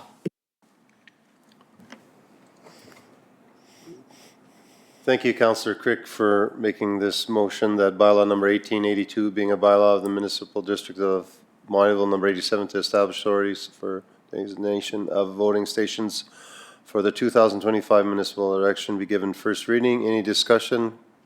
Deputy Reeves Carson? Yeah, what is the date that they have, so the returning officer has the authority to decide where the voting stations are at? What is the timeline, like when do they have to determine that by? I can't recall off the top of my head, but there is, I'm pretty sure there is a deadline that they have to have that announced by, or the information available by, but I can't remember off the top of my head what that deadline is. It's not in this bylaw anywhere, right? I could be wrong. I don't want to say and be wrong, but I believe that timeline is in the Local Authorities Election Act. All right. Gentlemen, any other discussion? Okay, I'm seeing none. I'll call for the vote.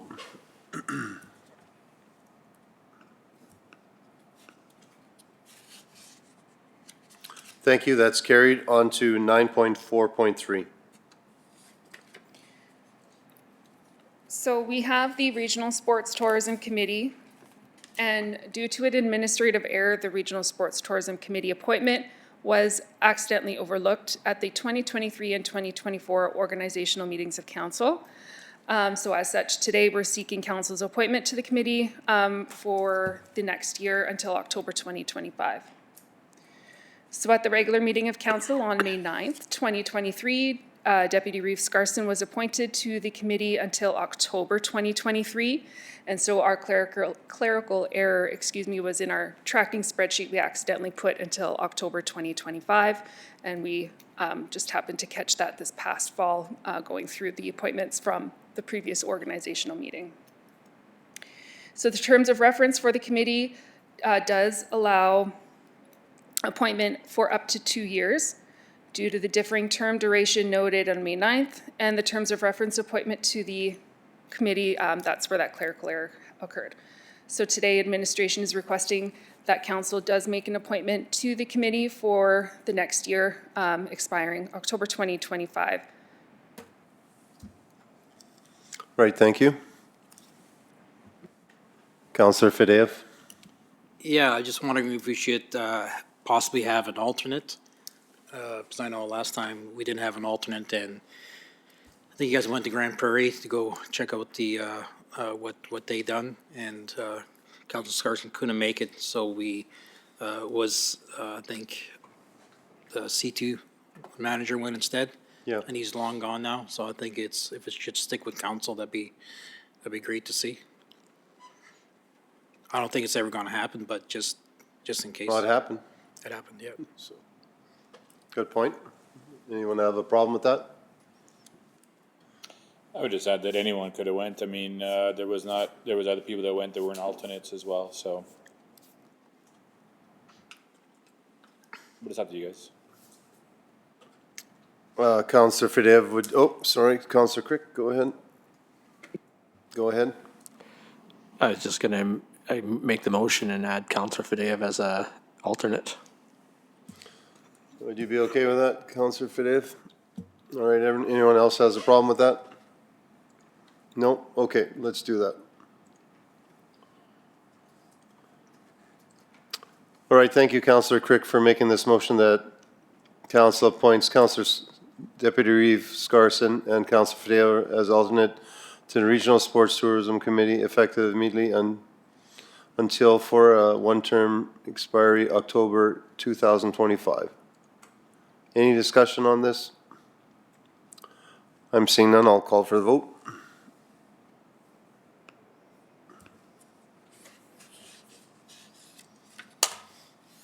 That's carried. Thank you.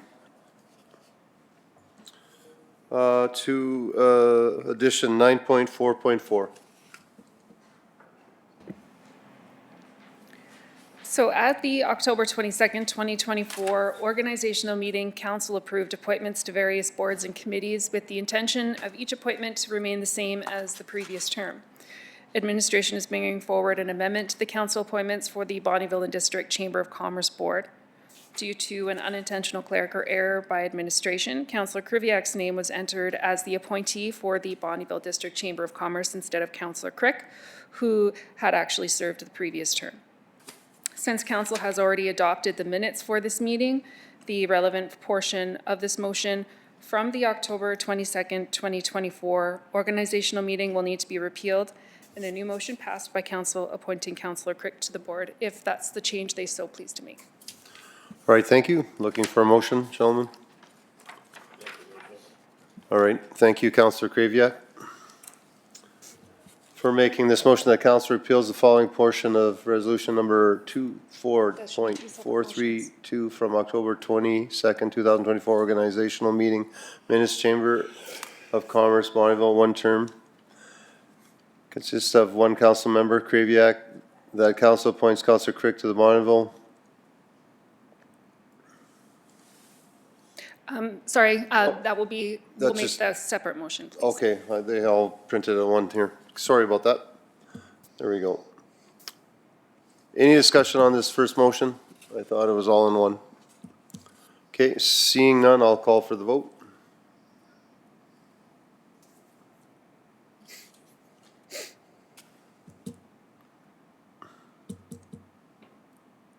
That's carried. Just looking for another motion, please.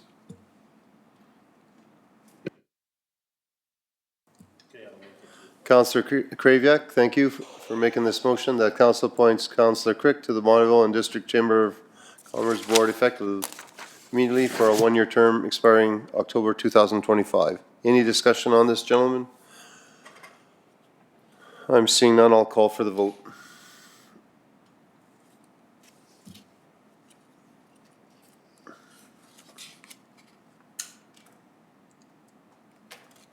That's carried. Thank you, Steph. On to 9.2.6.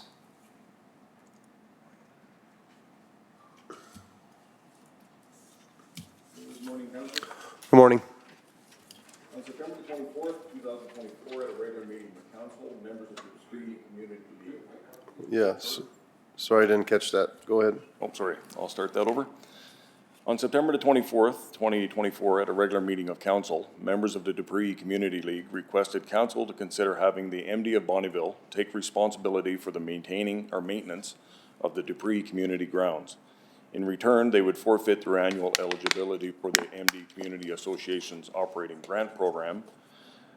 Council directed administration to explore this option further and bring the request back to future meeting of council for consideration. Administration has met with the members of the Dupree Community League and discussed their proposal and expectations. The 10-acre parcel of land is located at 46415 Township Road 622 and consists of 2 baseball diamonds, a picnic shelter, playground, and 10 full-service camping stalls. The Community League is requesting all maintenance be assumed by the MD for the months of May through September, which would include the following: weekly grass mowing and weed control of the full grounds, weekly ball diamond harrowing and line chalking prior to tournaments, bi-weekly playground inspections and maintenance, annual playground inspections and report, yearly aeration and fertilization of the ball diamonds. The Community League would no longer apply for the $5,000 maximum annual operating grant, which they have received in past years. Some keynotes to include, as per the policy 3C.002, MD role in community facilities policy. Section 2 states that the maintenance of ball diamonds and/or grounds will be the sole responsibility of community associations. There are also 5 other rural community associations with ball diamonds and playgrounds on the operating grant eligibility organizations list that could potentially be experiencing the same challenges. Estimate and annual operating cost of the MD would be around $10,760. Attached for council's review, Appendix A is Dupree's Community League Delegation Report from September 24th, 2024. Appendix B, Operating Cost Estimate, and Appendix C, Policy 3C.002, MD Role in Community Facilities Policy. Reference to the Strategic Plan, Promote Community Development, Goal 3. Cost and source of funding, estimated yearly cost to complete all work as requested. Again, $10,760, as stated in Appendix B, the estimate. Source of funding would need to be added to the Parks and Recreation 2025 operating budget. Written communication will be provided to the organization following council's decision. And admin's recommended action that council maintains the inclusion of the Dupree Community League as an eligible organization for the Community Association Operating Grant Program, and furthermore directs administration to assist them in the associated application process for 2025. Any questions? Thank you. Any questions? Councillor Scarson? No, your mic's on? Okay. Yes. Councillor Fadeev. Does anybody know how often that those ball diamonds were used, or the camping sites? Do we know any of those numbers? It's used quite a bit. Yeah. How about the camping sites? Probably when there's a tournament. Tournament? Yeah, Yeah. and I don't know how many tournaments. They probably said at their presentation, but I don't remember.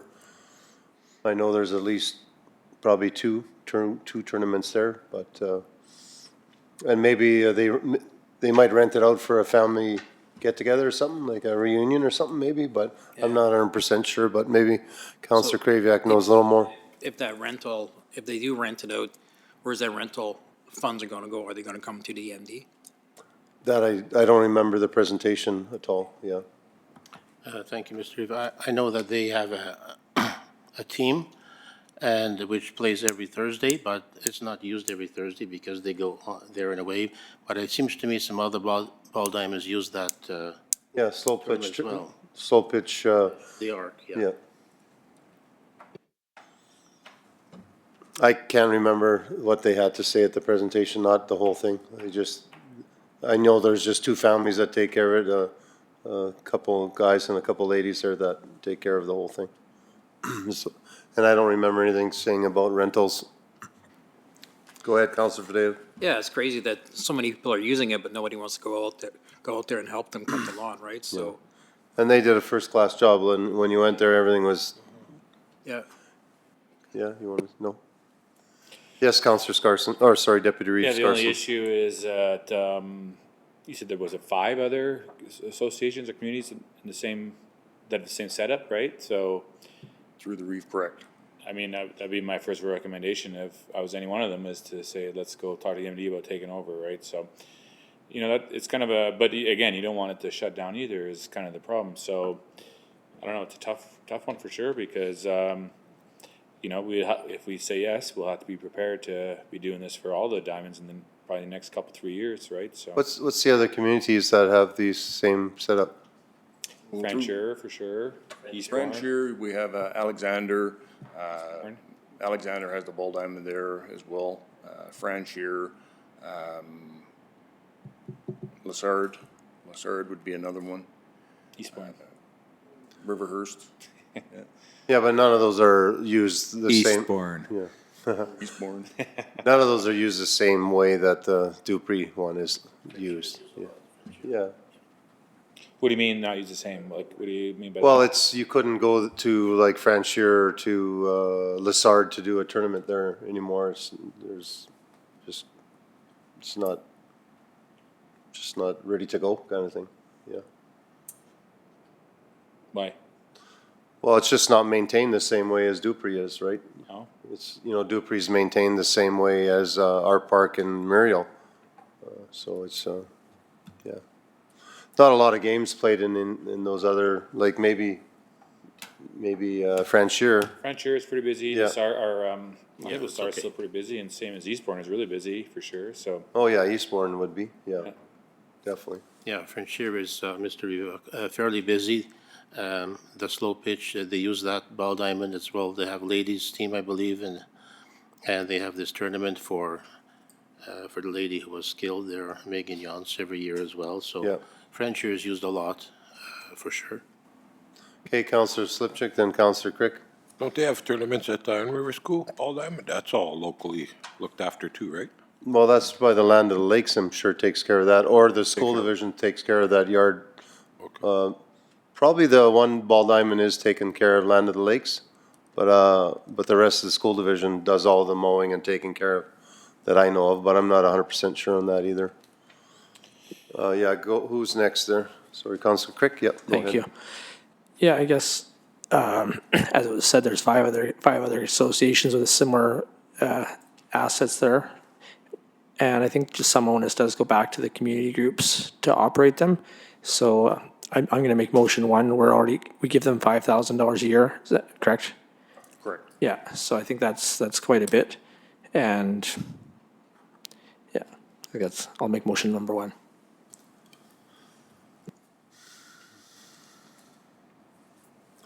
All right, thank you, Councilor Crick, for making this motion that council maintains the inclusion of the Dupree Community League as an eligible organizer for the Community Association Operation Grant Program, and furthermore, directs administration to assist them in their application process for the 2025. Councilor Fadeev? Yeah, I don't know how we're gonna give somebody the money when they're not gonna be operating. And that's kind of sound like they're gonna be shutting it down. So you get the families that are taking care of it aren't gonna be doing that anymore just because of the pressures of just the five of them that keep taking care of the league there and everything else. I think they're walking away from it. So I don't think there's gonna be a community to give a check to unless I'm wrong. Are they not gonna be? I thought they were very forward that they're not doing it again. Right. Yeah. So Go are ahead. they handing in the keys? Are they getting rid of the association altogether? Help. Through the Reeve, we did receive a community association operating grant application from Dupree for 2024. In there, they do include a 3-year sustainability plan of their operations.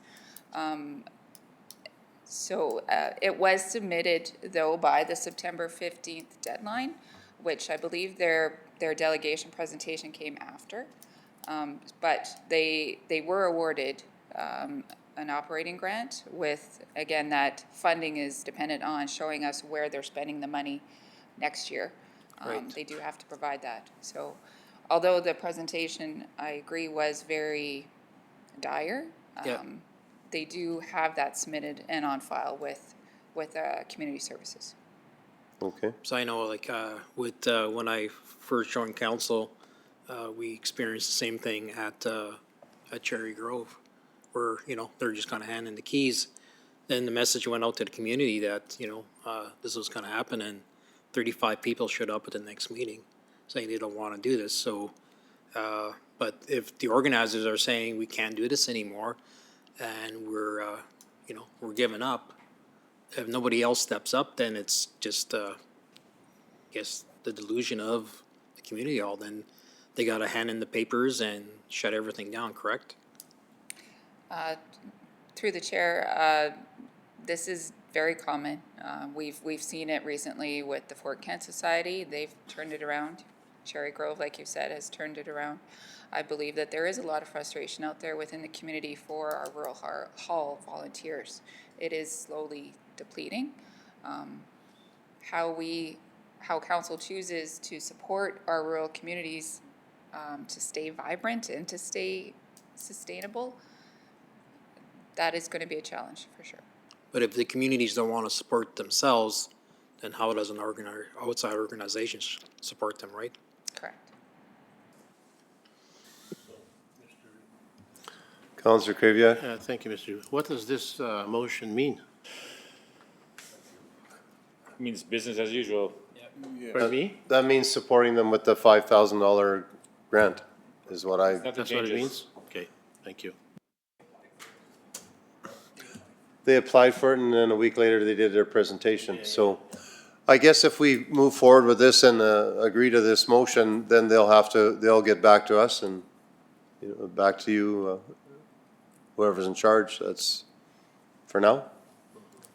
Okay, any other discussion on this motion? Yep, go ahead, Deputy Reeves Carson. Well, you mentioned the start. I haven't been out there quite a while, but it used to be nice, and then Yeah. maybe it's getting run down. I remember, Big Meadow used to have a nice ball diamond too that was used lots, and now it's just a, hayfield now with some fencing, I guess. So it's Yeah. just, I hate seeing these associations close down one after another, and in 10 or 15 years, who knows what it'll look like. So anyways, I can support this, but I guess if next year they're going to be handing us the keys, then it's a different discussion, right? So, Well, they might be handing us the keys right now, even, right? yeah. Because if, I'm sure they'll reach out to us. Yeah. Okay, any other discussion? Okay, seeing none, I'll call for the vote.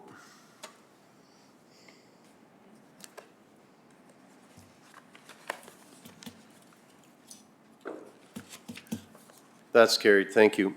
On to 9.2.7.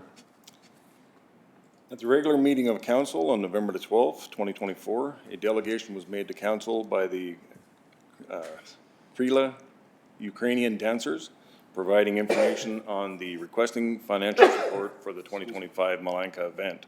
Council directed administration to bring their request back to future meeting of council for consideration. Malanka is an annual event which will be taking place in January of 2025 in the Field House at the Centennial Center.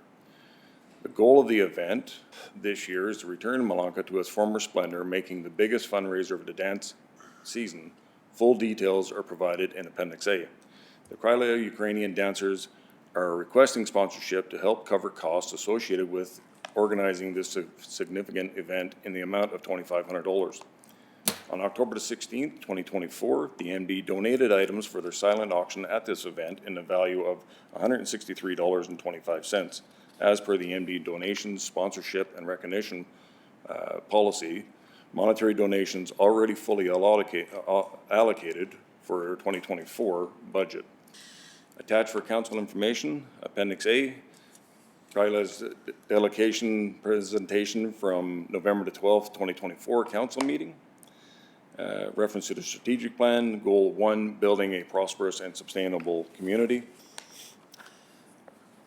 Cost would be $2,500. Source of funding options, the 2024 municipal giving program and council giving budgets have been fully allocated. There's zero balance. The community action grant reserve currently has $183,380. The applicant will be notified in writing of council's decision, and administration's recommended action that council accepts the request by Krila Ukrainian dancers for supporting the 2025 Malanka event as information. Thank you. Councillor Fadеев. Question is there enough in the CAO giving fund of $2,500? Through the Reeve, I believe, I'm not fully certain on this one, but I don't think there is. I can get back to you on that one. Okay. Administration will just check right now. Okay, sounds good, thanks.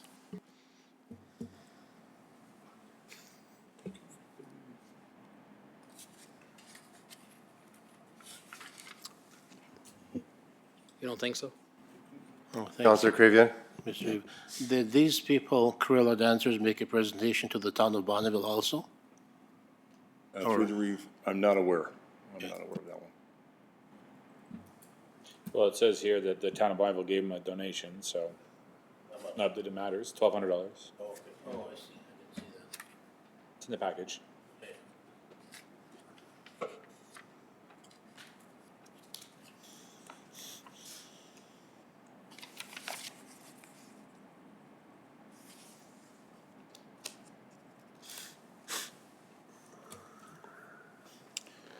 Yes, go ahead. Well, I'll just go ahead and make a motion that we give them the $2,500 out of the capital action grant reserve fund. Okay. Thank you, Deputy Reeves Carson, for making this motion. Just gonna wait till she comes up.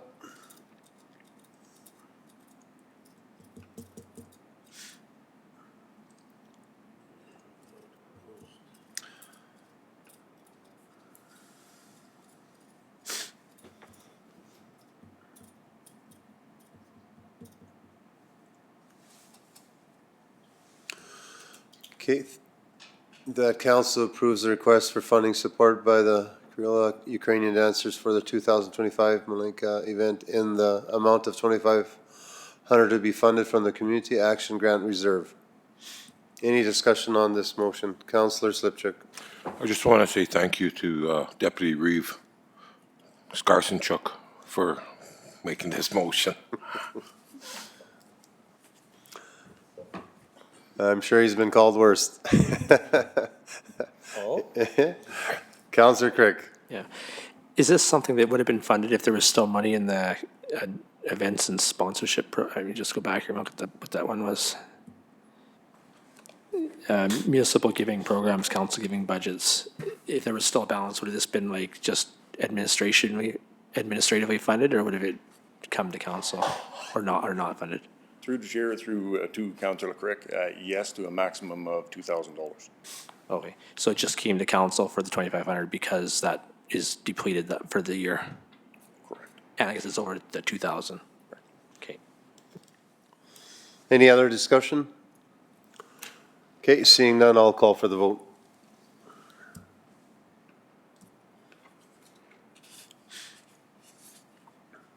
That's carried. Thank you. Thank you. On to 9.2.8.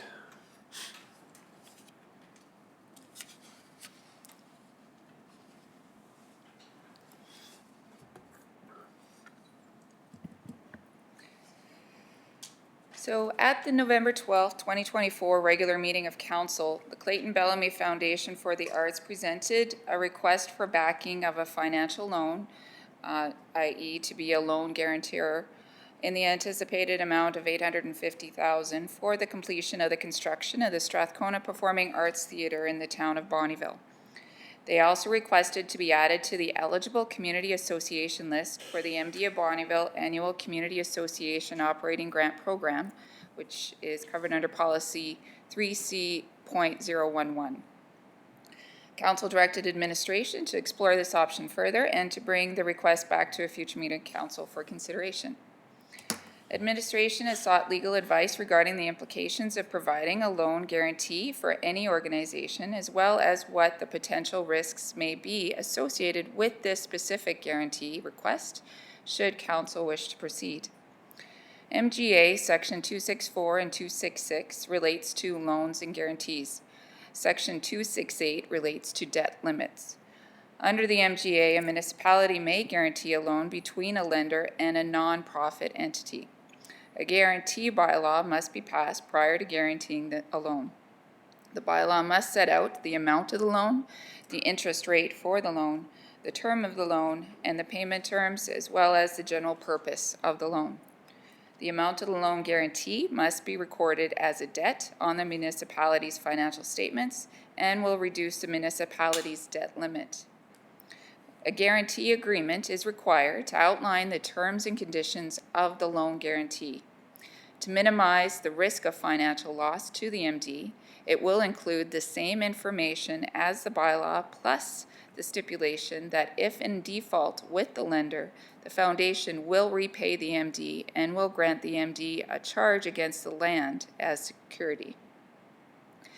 In order for council to determine the level of risk associated with this request, administration recommends gathering the following information from the foundation prior to making a final decision. Number one is, do they have any other debts? And if so, what are their repayment requirements? Number two, a copy of the theater's business plan. 3, the theater's operational start date. 4, what is the theater's projected revenue and expenditures for 2025 and 2026? And 5, how much was requested from the pending CFEP grant, when it will be received, and of course, this is all pending its approval. Should council wish to proceed with this request, an agreement will be drafted for council's approval. Attached for council's information is in Appendix A, their delegation report from the November 12th meeting of council. Reference to the strategic plan, this project does refer back to goal number 1, building a prosperous and sustainable community. Reference to provincial legislation is the sections I referred to of the Municipal Government Act. Communication strategy will be, written communications will be provided to the organization following council's decisions today. And administration is, recommended action is solely at council's discretion. Thank you, Councillor Fadeev. Yeah, thanks for doing that work. Again, I want to be cautious moving into it. I like your recommendations. I know in the past there was a theater group in Cold Lake. They were quite busy, but yet they had to close their doors still. So I'm optimistically cautious, and I would love to see option number one carry through, and still be supportive of that. But to see any other debts, their business plan, operational start date, and all that stuff has an impact on it for sure. Okay, thank you. Someone like to make a motion? Councillor Fadeev? Sure, I guess I'll make the option number one as a motion.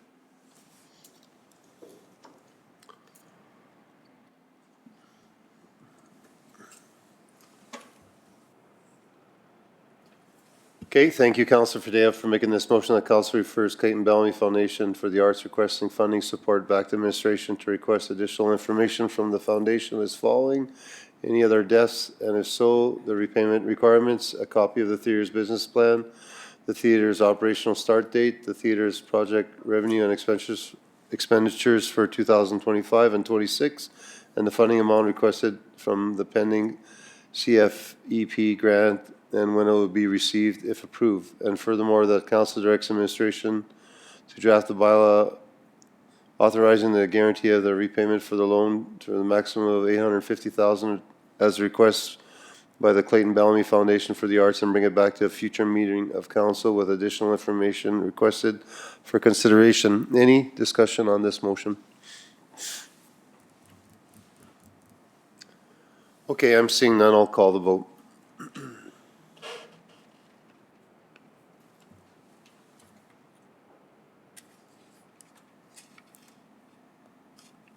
That's carried. Thank you. Mr. Chair, I'll also bring up on their second request, we did not prepare any potential motions for it, but does council wish to make a motion regarding their request to be added to the eligible organizations list for the Community Association Operating Grant Program? Okay. Anybody? What do you guys think of that? Yeah. Go. What's that? You're going to make it? Okay, Councillor Slipchuk's going to make a motion. To approve or to, okay.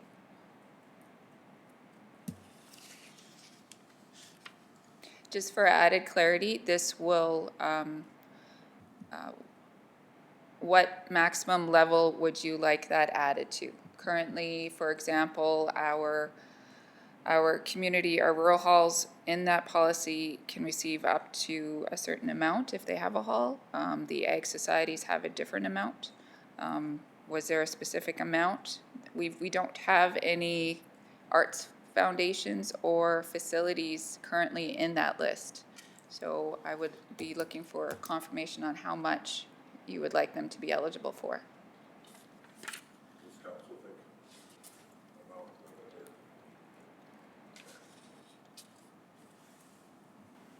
Councillor Fadeev?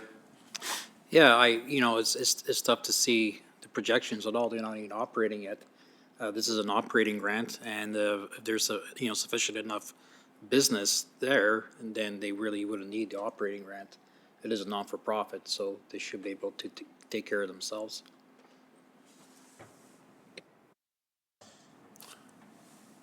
Councillor Crick?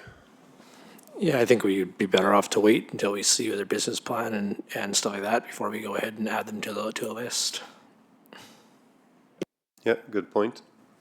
Any other? I'm with Councillor Crick on this. I'd like to wait on this if we could, Mrs. Queenbaugh. Okay. Is that okay with you, Donnie, too? That's good. Okay.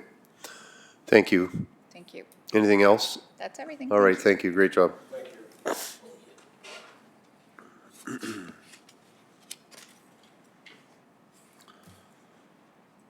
I believe we can go to 9.3.1.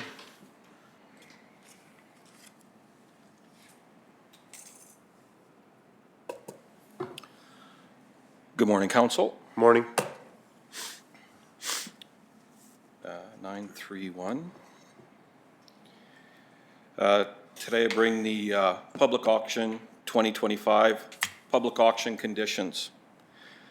Council is required to set the sale conditions prior to the property tax public auction.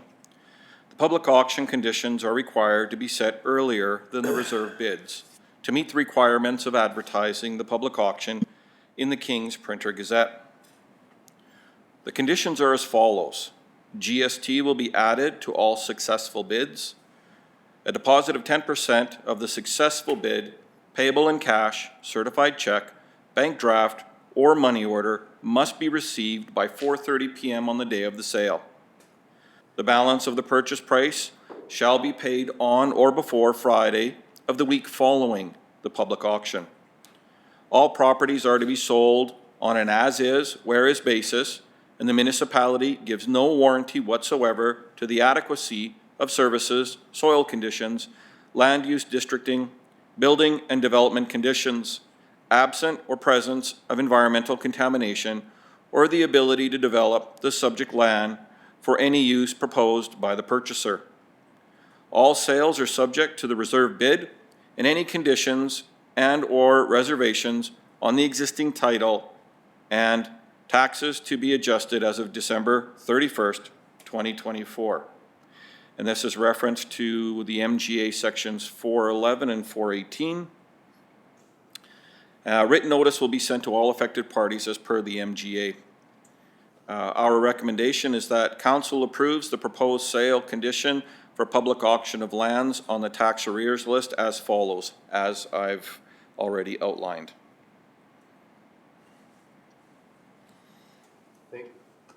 Thank you. Looking for a motion, gentlemen? Make the motion for option number 1. Okay, thank you, Deputy Reeves Carson. That council approves the proposed sale conditions for public auctions of lands on the tax arrears listing as follows. It's about 6 points there. Any discussion on this motion? Yes, Councillor Kraviak. I didn't think there was GST added on sale of public land, on lands. Through the chair to all of council, we had researched that quite a long time ago, and the conclusion was that GST was to be added to the sale of lands. Okay, thank you. Any other questions? Yes, Councillor Crick? Maybe we move the sale up a month or two, we could get rid of the GST. Mm-hmm. We have a comedian here. Any other discussion? All right, I'm going to call for the vote.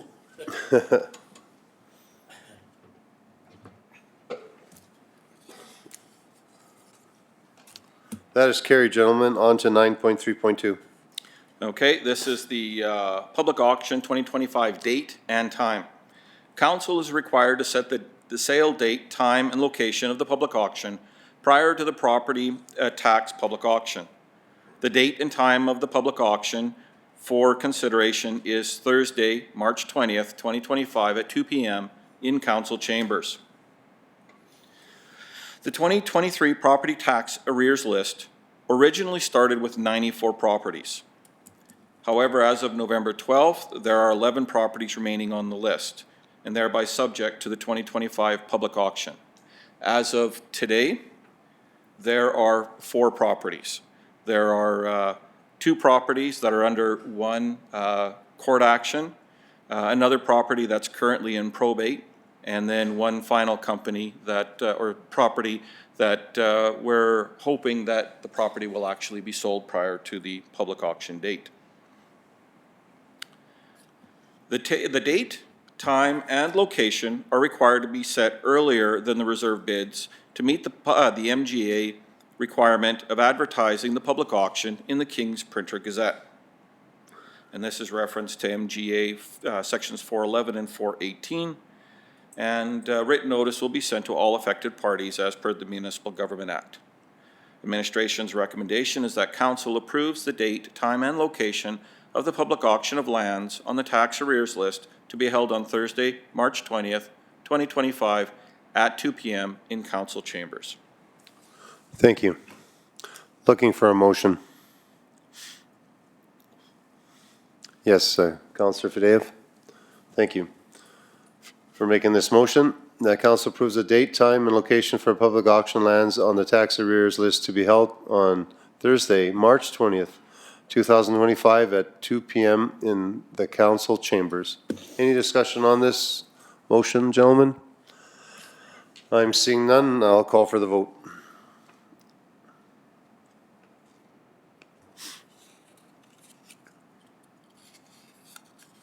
That's carried. Thank you.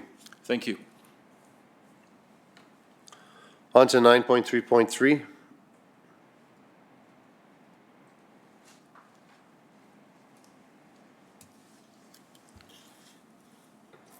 Good morning, Council. Good morning. This RFD refers to bylaw number 1863, amending Fire Hall number 1 renovation loan bylaw. The lending bylaw number 1841 for the Bonnyville Regional Fire Authority's renovation project at Fire Hall number 1 in the amount of $4.5 million received third reading by council on May 9th, 2023. A review of this bylaw revealed a typographical error on the original repayment schedule, which formed part of this bylaw. The proposed amendment corrects that typographical error. Amending bylaw number 1863 received first reading on April 9th, 2024, and it just got missed off the schedule to be brought back for second and third reading. The Bonnyville Regional Fire Authority is funded by the Municipal District of Bonnyville number 87 and by the Town of Bonnyville, and is therefore a municipally controlled corporation. Provisions in the Municipal Government Act allow lending to municipally controlled corporations, and there is no change to the body of the bylaw itself. However, the repayment schedule for this loan forms part of the bylaw. And to make the necessary correction, an amending bylaw must receive for 3 readings. So attached for council review is the bylaw number 1863, amending Fire Hall number 1 renovation loan bylaw, and Appendix B is bylaw number 1841, the Fire Hall number 1 renovation loan bylaw. So this refers to council's strategic plan, goal number 3, enhancing safety in the community. And the reference to provincial legislation is the MGA sections 264.2, 265.1, and 268. There is no cost implication related to this amendment. Amended bylaw 1863 will be posted on the MD website. And the recommended action today is that bylaw number 1863, being a bylaw of the Municipal District of Bonnyville number 87, to amend bylaw number 1841, Fire Hall number 1 renovation loan bylaw, be given second reading, and further, if successful, to proceed to third reading. Thank you. Councillor Fadеев. Thank you. Councillor Fadеев for making this motion that bylaw number 1863 being a bylaw of the Municipal District of Bonnyville number 87 to amend bylaw number 1841 Fire Hall number 1 renovations loan bylaw be given second reading. Any discussion, gentlemen, on this motion? I'm seeing none. I'll call for the vote.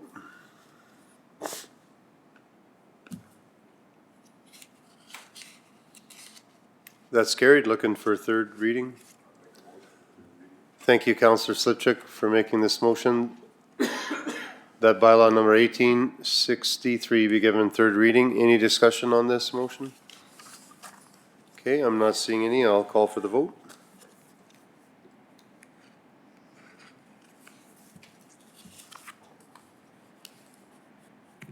That's carried. Thank you. Okay, on to 9.3.4. So this RFD refers to the 2025 to 2027 operating budget and capital plan. The Council Committee of the Whole conducted operating and capital budget deliberations on October 30th, 31st, and November 1st of 2024, and completed deliberations on November 1st, 2024. During those sessions, committee directed administration to make several adjustments, which have now been incorporated in the two final budget documents attached as Appendix A. The 2024 to 2027 operating budget, and Appendix B, the 2024 to the 2027 capital plan. Approval of an operating budget and a capital plan provides administration with clear direction and the authority to conduct the business of and provide services to the municipality on behalf of council. Failure to approve an operating budget and a capital plan will result in a legislated requirement to approve an interim operating budget and may delay commencement of required work for the upcoming year. The attached appendices reflect the Council Committee of the Whole direction to levy a 5% general tax, and this increase will result in an average residential tax increase of $72.76 per year.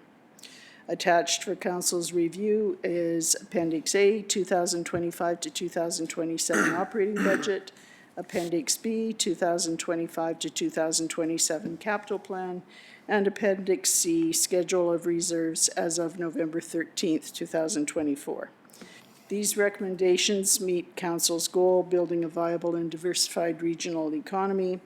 The reference to provincial legislation is through the Municipal Government Act, Section 242(1), which states each council must adopt an operating budget for each calendar year by January 1st of that calendar year, and MGA Section 245, which states each council must adopt a capital budget for each calendar year by January 1st of that calendar year. The costs and source of funding, the 2025 operating budget requires $3,165,000, which equates to a 5% tax increase. And the 2025 capital plan, it has a value of $18,747,934 and is fully funded by grants and capital tax. Communication strategy is the 2025 budget summaries will be posted on the MD's website. And the recommended action is that council approves the 2025 operating budget and the 2025 capital plan as presented in Appendices A and B, attached to and forming part of this meeting's minutes. Thank you. Councillor Scarson, did you press? I did. Okay. So you gave us this one last week. Yep. Stated as of November 13th, 2024. Yep. Same as this Appendix C, but they're different. They got different numbers on them. I don't understand why it's changed again. There was an adding across error on item for the trail fund. Well, no, there's more. There's the ambulance is a different number, the drainage is a different number, the environmental is a different number. I don't understand now that it's all changed again. What got changed? Well, I'm looking at it right now, and it's different than what I'm looking at on my screen. If you'll give me a minute. Yeah, no problem. We have time. Yeah, just after we get to this. Yeah. Oh, yeah, I know.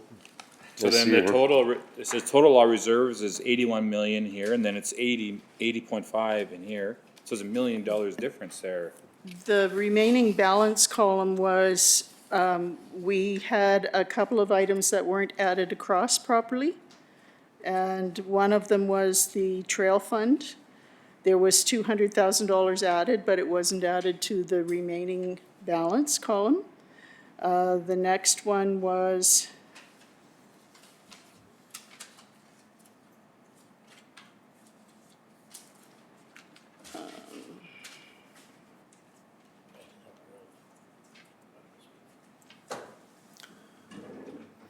I guess that was that the only one, Tracy? Councillor Kraviak? And then Oh, sorry. the addition in that remaining balance column was recalculated. Yeah, Reeve Kalinsky, yeah, pursuant to Deputy Reeve Scarson's. I see two different numbers as well, because the ERP was 16.59. Of course, we took off 3 million for the deficit there. But the new sheet says the ERP is 6,734,000. Yeah, Mike wasn't here last meeting, so he didn't get that whole explanation. That, you can throw that sheet right out, Which one? the one that you're probably holding right now. This one here? What is it dated as? November 13th. That's the new one. The one that, well, we got one last week. November 13th. So the one that was handed out last week was, had a balance of contributions into the reserve for the equipment replacement reserve of 6.7 million. Is that the November 13th one? That is dated November 13th. Yeah, that's the one I'm referring to. We replaced the schedule. Okay, so my question is also, the previous sheet on September 30th, the reserves was over 90 million, and now it's just 80.5 million. So what happened to the extra 10 million? We No. made the corrections that needed to be corrected, and we adjusted it based on council's decisions through budget deliberations. And we funded the $3.1 million operating amount to bring down the tax increase to 5%. And I believe that total was approximately $3.6 million. Okay. Yeah, and I think Mike didn't get maybe caught up to speed on the number was never 16 million. That was the biggest issue, so. It was brought down to 13 after. No, it was not even that. It was, so there was an error there and it was. There was, that's there the was an error. error there. I That remember, 16 yeah. million included all of the transfers to all of the reserves, so it was kind of double counted. I see. And we created that spreadsheet really quickly on the fly during budget deliberations, and unfortunately, we never caught that until after the Okay, fact. fair enough, yeah. Yeah. I have a question for Mr. Bispalco, a couple of questions here for the budget, if he, or whatever.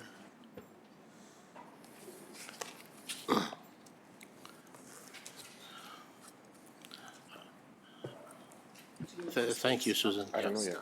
We'll see. Sorry, Brian. Morning, council. Morning. Morning. I still can't get my head around the, you put $2 million for gravel, I believe, right? And I'm just wondering how many tons of gravel that is. Because I think you put $2 million of gravel, right? In the capital budget, yes. I have, if you indulge me here to, No, you got the time. It's okay, take your time. oh, that's priority two. It is $2 million. So our annual regraveling program, yeah, $2 million. So that is reflective of, I don't know exactly how many tons of gravel that is, but that's reflective of what we've been placing on our roads over the past few years anyway. It's an average cost of what we put on the roads. Yeah, my question is, why would we be putting this as an expenditure when the gravel has been paid for? I know the asset of the road increases by 2 million, but the asset of the gravel pile decreases by 2 million, so that's a wash.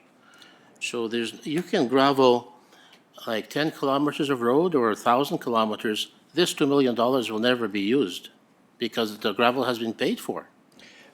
Through the Reeve to Councillor Kerviak, That is well out of my wheelhouse for accounting. Like we had said before, to council, is that it's an exercise in accounting on crediting one and debiting the other account. You're right. So, I agree with you. I don't have any comment on if it No. makes sense or not. I have no comment on that. I understand. So I understand that the asset of the road increases by 2 million, but the asset of the gravel pile decreases by 2 million, so that's a wash. So there's no need to charge another $2 million for gravel for roads. That should be an out, and that can go towards a deficit. I would suggest that if council has an issue with that, that perhaps we get somebody, an accountant in to explain it or something, I would suggest. Yes, council, could we go into closed session?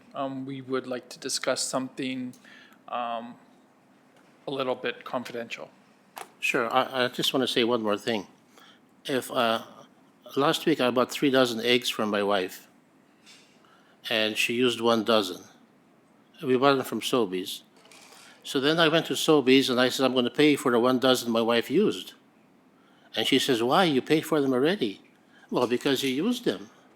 So she convinced me not to go and pay for the dozen because I already paid for them. This is the same kind of a thing.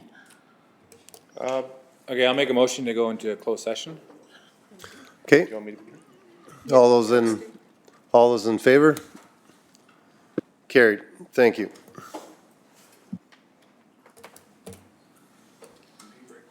Yep.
Welcome back. We're on 9.3.4, I believe. Susan, would you like to continue? Okay, so, again, I think, the administration's recommended action is that council approves the 2025 operating budget and the 2025 capital plan as presented in appendices A and B attached to the 25 meeting's minutes. If there are any other questions that I can answer for council, I'd be happy to do that. Deputy Reeve Scarson? Well, I'll just say it, I'm not in support of this budget. I wasn't when we finished it, and I do have some changes that I would like to see that I can get behind, and that is simply some cuts in the reserve funds allocations. That takes it down from 5% to 2%. But if council is uninterested in listening to it, then it's a moot point, so. Councillor Kraviak? Yeah, thank you, Reeve Kalinsky. I agree with Councillor Scarson. 5% increase of the budget is way too much for this year. Thank you. Councillor Fadеев? Yeah, I think if it's any less than 5%, it's a false sense of economy, or inflation costs with fuel and greater blaze and everything else is far more than that. You know, first, administration came out with 10.2%. We did bring it down to 5. Inflationary costs are up there with everything. We got to be careful with our coming up year as well. Again, it's a lot of issues. We got to, we have our carbon emissions targets. We have a new elected president. We're going to see lots of upgraded costs coming down from anywhere from steel to aluminum, and also with his new presidency, we're going to see some divestment in like an oil field, I guess, capital as well. I think I'm fine with 10. I was going to correct you and say it's Prime Minister, but you're talking about south of the border. Here we go. Anyone else like to? I'd like to hear what he has to say, but Councillor Slipchuk. Yeah, I think I'd like to stay with the 5%. We see there's a lot of ass coming down the road, and it's things that are going to have to be looked after, taken care of eventually. So why not, instead of getting these requests and then having a big increase next year? But I also agree with Deputy Reeve Scarson about putting some funding differently in different spots, like.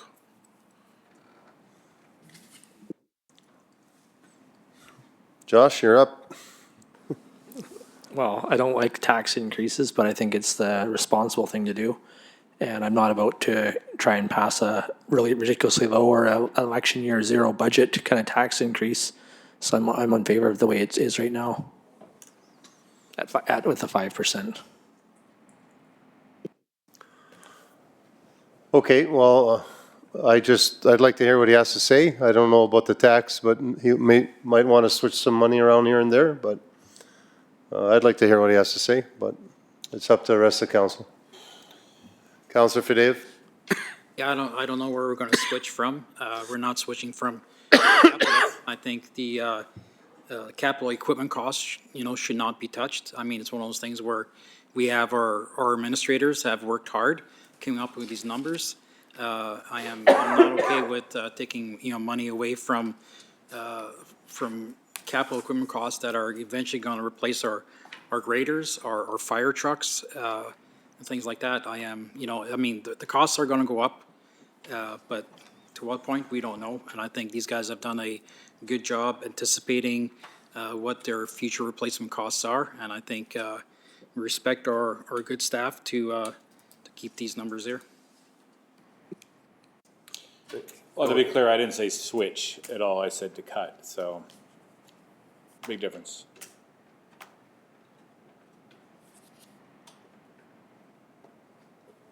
Well, can I have a show of hands that see who wants to listen to what Darcy has to say? Yeah.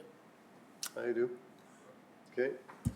Well, quite simply, I have approximately, just under $2 million I would like to see cut from reserve.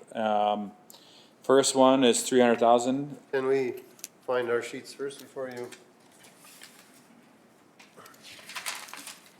I don't know, you guys all have these sheets?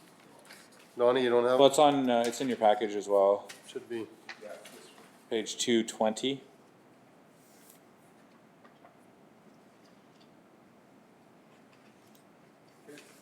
First one would be to cut the ski lift fund, 300,000. Second one was the airport fund of 200,000. Third one was the trail fund of 200,000. Fourth one was the capital road improvements from 2.5 down to 2 million. And then lastly, the equipment replacement program from 6.7 to 6 million flat, which is approximately 1.9 million, which should be about 3% difference, which would leave our tax increase around that 2% range. Yeah. Ski lift? Yeah. Airport fund? Trail fund? Capital road improvements is $2.5 million requests. I lowered that to 2 million. And then the equipment replacement program, removing 734,000 and making it even 6 million.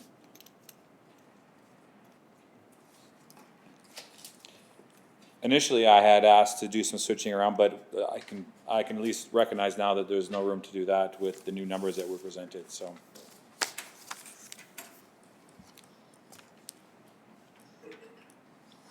Oh, I'm sorry, Counselor Fidea, I was just looking here. Go ahead. Yeah, if that's a motion, put it forward. See if it's gonna go. Do you have those changes in front of you then?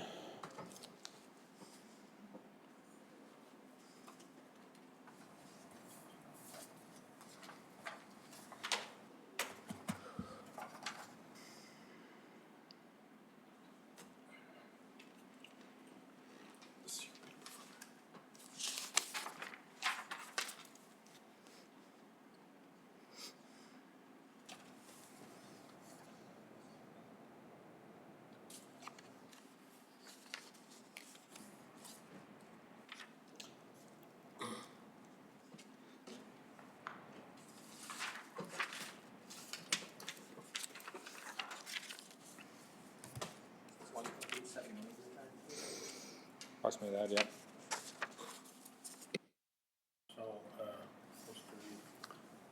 Thank you. Counselor Cravia? So all your, You shut them off. decrease the, Oh, I'm sorry. Hit it again.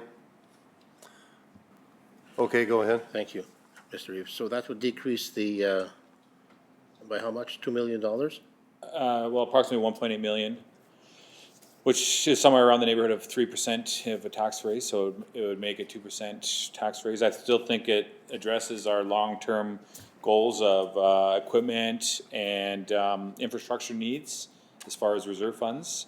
You know, it is kind of targeted at a few of the recreational side funds that are, you know, we'll have to eliminate, but I think that 2% is what I can get behind, and without adjusting a whole bunch. I still think 6 million is plenty, when you look at the 5-year forecast for the equipment replacement program. You know, gonna show you around that 6 million next year and a year after and year after, so, I think that account will be plenty. And, yeah, that's what I can get behind right there, so, it's my opinion.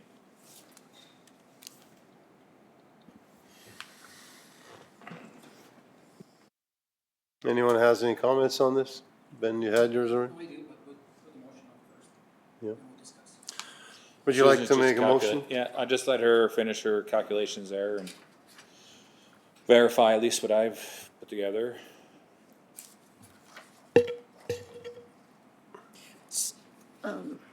So through the Reeve, Yes, go ahead. if we make all of those adjustments, that's a reduction of $1,934,857. That brings the requirement down to $1,230,143, and that would be a 1.94% tax increase. All right, well, I will put forward a motion that's council approves this budget as amended.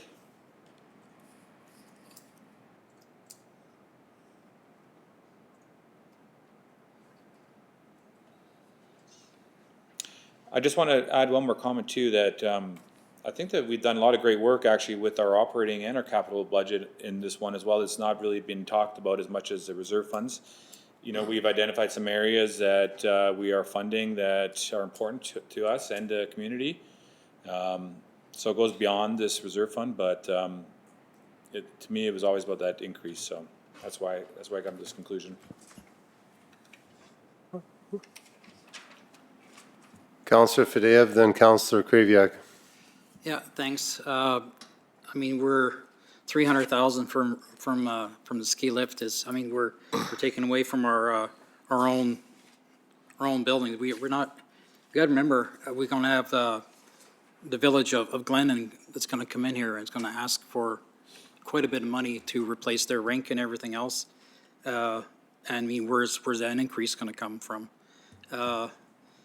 Capital, road improvements, we keep talking that I've heard all year that we're not building enough roads. We're going to reduce that. Equipment, replacement, I think it's still too soon to bring it down. Thank you. Yeah, thank you, Mr. Reeve. Yep. Yeah, so, of course, I would like a 0% increase. So how much money would that mean an increase for the average household? Like $29 or whatever? That's a pretty tough question to ask right I here. don't have that calculation in front of me that I can just, Well, you said it was 72. You can it figure was it out right now. 72, but it's based on a $500,000 assessed value home, and I don't recall the exact tax rate. So if I give you a guess, Be about it's. $29. Is it? It could be something like that, yeah. Less than half. Well, if Justin gives 250,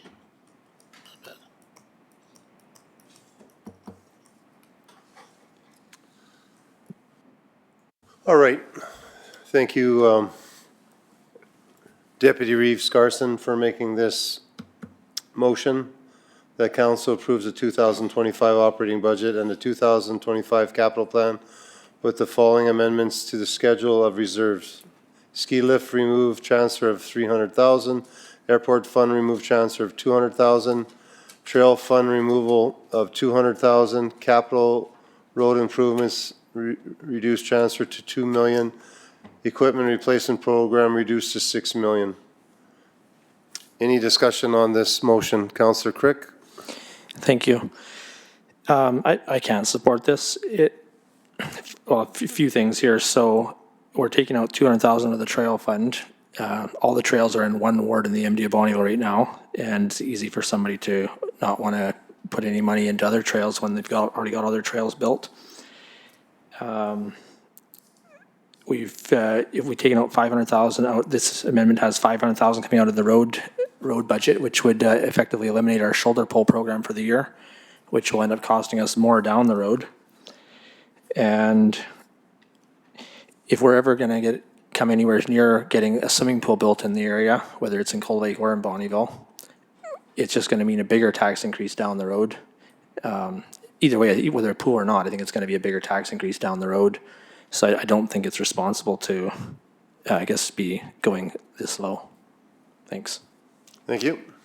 I just need some verification. Why does it affect the shoulder pole program, though? It's nothing to do with that. Well, we had I think, what is that, 2.5 million in capital road improvements. The shoulder pole, I believe, is a capital road improvement. And it had been at 200,000. Separate things. It was at 2 million. It was at 2 million. Was that a reserve? This is a reserve Okay. fund, so it has nothing to do with the Okay, shoulder so that's probably poles. in for our bridges or something then. Yeah, this is. We got a bridge fund is separate there. It's for future Yeah, but projects. it's future programs. It's not for, that shoulder pole's already in, right? It's in the budget. It's already in the budget. Okay. So it's two different things. Okay, It's for sorry. future shoulder poles, you could say, but not for right now. Okay. Okay, thank you. Councillor Slipchuk. Yeah, you mentioned to take away 200,000 from the airport fund as well, correct? Yeah, well, we've been hearing that we need to resurface that runway. That's gonna be a $5 million touch. Then, because we keep kicking the can down the road, costs keep going up on everything. And the terminal building, we decided to not go forward with it, which we did have an industry meeting here last week. And we notified the industry about that we're putting it on hold till 26 because of the cost. There was disappointment there. And I believe we owe to build a new terminal and get a new terminal in this building and support our industry. You got people sitting on buses outside there waiting for the plane. They don't even go into that terminal because it's so old already and depleted, dilapidated. So I don't know how we can go forward with a 2% and even a 0%. Like, we're going to get caught. And if we're not going to get caught, the next council's going to get caught. Like, we should try to leave it as best as we can for them, so they be able to start with good books and have an opportunity to do things and continue forward to promote this community. So I'm gonna I just don't agree with this at all. I'll just make a quick comment because there's been a few comments about, well, we won't be able to do this because of this fund or that because of this fund. I'll remind council that we did build a fire hall with the pool fund last year. So just because it says trail fund or it says airport fund doesn't mean it's not going to get done. So. Councillor Slipchuk. Yeah, like it doesn't matter, like the reserves, whatever fund it is, it's up to council wherever we want to put it. But how did those funds get to be there? By being able, like, tax increases and put money away and being ready for this. Like, I agree with Councillor Crick. We're going to keep going, and then we're going to need a big increase. That's going to be. Just to be clear, we're still going to be adding about $13 million to the reserve funds this year, right? So you don't have to vote for it. That's all. I'm just throwing it out there. So. Yeah, go ahead, Councillor Crick, then Councillor Slipchuk. Yeah, so another question about the road improvement, capital road improvement line there, the reserve, 2.5 million, which Councillor Scarson's proposing to drop that down to 2 million. Is that where money would come from for upgrading Township Road 610? Like, we continued? No. We did 3 miles, now we got 6 miles left to go, but apparently the last 2 years we haven't had the money to continue that project. Through the Reeve. This is where 610 is actually was budgeted in the capital plan, and if I recall correctly, council chose not to go forward with that phase of the 610 project. But this $2.5 million is an amount allocated to fit in with our asset management plan and to pay for the replacement or refurbishment of existing infrastructure that will be needed at some point. Okay. Yes, Councillor Slipchuk. Yeah, we talk about bringing economic development and everything like that. And that's 610. We did 3 miles. We got another, what, 6 miles to do, or? 6 miles, yeah. 6 miles.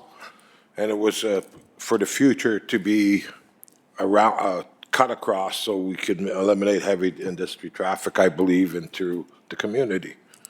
And we're just going to put it off, that's what we're supposed to do, is think ahead, think of the future and make things better. And if we keep waiting, putting up things until the time, we found out in the past few years, it costs us more money every time. If we have made those decisions, we would have been so far ahead of the 8 ball, it would have been funny. Any other discussion before I call for the vote? All right, I'm going to call for the vote.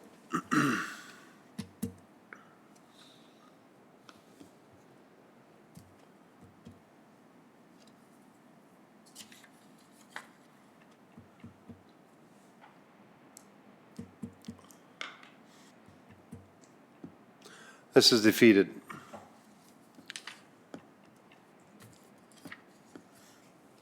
Looking for another motion.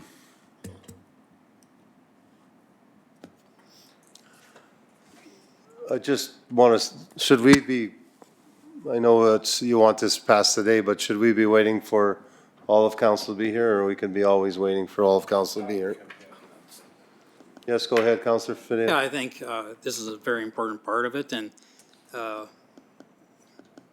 we've been planning this all year. I think council that is here is council that is here. Okay. Just asking.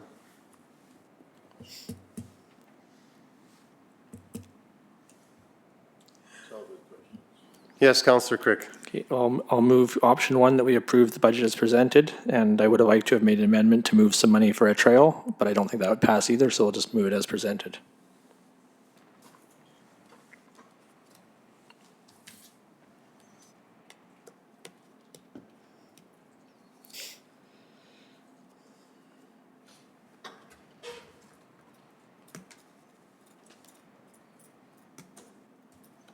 Okay, thank you, Councillor Crick, for making this motion that council approves the 2025 operating budget and the 2025 capital plan as presented in Appendix A and B attached to forming part of this meeting minutes.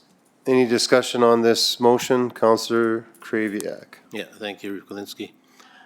So this means a 5% increase? That's what this means? Through the Reeve, that's correct. Yeah, I cannot support the kind of increase during these economic times myself. I think 1.94 was realistic, so I will be voting against this budget. Thank you. I guess Councillor Scarson, then Councillor Crick.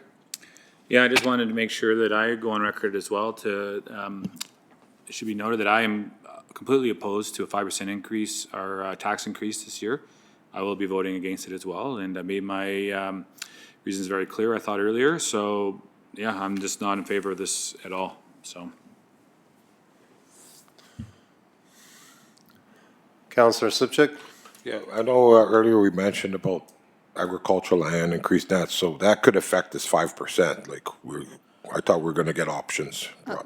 Through the Reeve, it could. And we will have that information at time of the tax rate bylaw coming forward to council in April.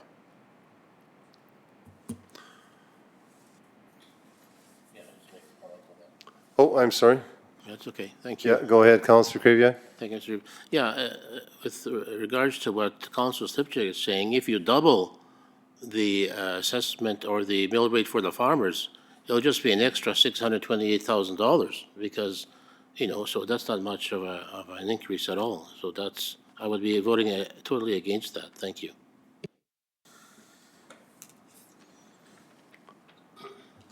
Any other comments? Oh, sorry, Donnie, didn't see you. Go ahead. Excuse me, Councillor Kirby, I could be voting against an increase in in the farm rate? Okay, thank you. Josh, you good? Well, we seem pretty divided on this, and like I said, I'd like to, oh, sorry, go ahead. I wanted to make a comment on Councillor Slipchuk's last comment. I mean, I am in favor actually of getting our agricultural mill rates more in line where they should be, but I would never be in favor of doubling anyone's taxes in one tax season. So, and that's, I think, what you're proposing, so. Okay, thank you for that. You want to comment on that? No? I just, yeah, for myself, I'd like to see a 5%, but I think I'd rather have all of council here myself, so that's just I'd like everyone to view on this. Councillor Fadeev. Yeah, I mean, you know, it's, chose not to be here, Okay. right? It's not because he was sick or anything like that. But, I mean, I guess, but, yeah. Okay, thank you for that. Councillor Crick. Yeah, I would agree with Councillor Fadave on that. He chose not to be here, and we do have the option to Zoom into a meeting. So sorry, we have the option for a virtual attendance at a meeting, not with the in-camera session, but for the rest of the meeting. And this is open session, so he could have participated if he wanted to. Okay, thank you. Any other comments? Okay, I'll call for the vote.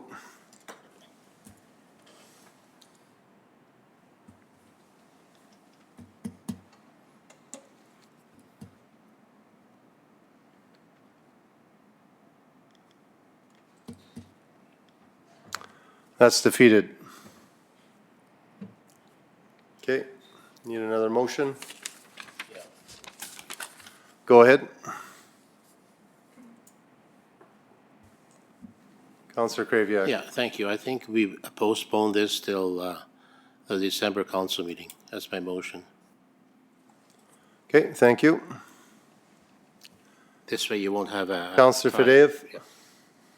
Yeah, no, I think, we've heard from Councilor Swager that he wants a 0%, tax increase. Yep. And again, I guess we'll have to postpone this because we're at an impasse. Is it? Oh, sorry. There's no discussion when you postpone. I made a motion to postpone. That I don't know, I don't know that. Sorry, yeah. Sorry, Counselor Kraviak, Counselor Slipchuk. No, thank you, Mr. Reeve. I make a motion that we postpone this budget, like I did, to the December council meeting. So when you make that postponement, there is no more discussion. I don't know this. Now we vote on it. What's that? Do you know the ruling on that? Well, you made a motion to postpone. I should be able to discuss. Don't discuss when you postpone.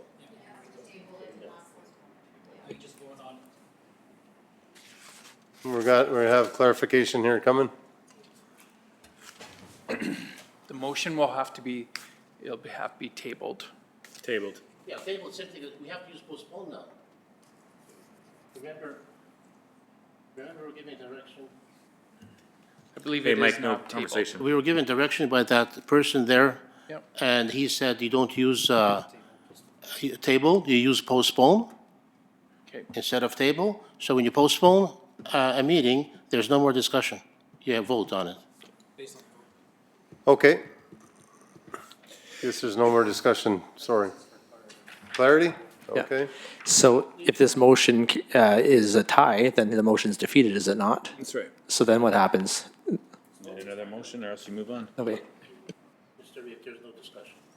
Sorry. Okay, I'll call for the vote. This is gonna be a long process. It's going to be 3-3 tie. You gotta postpone this.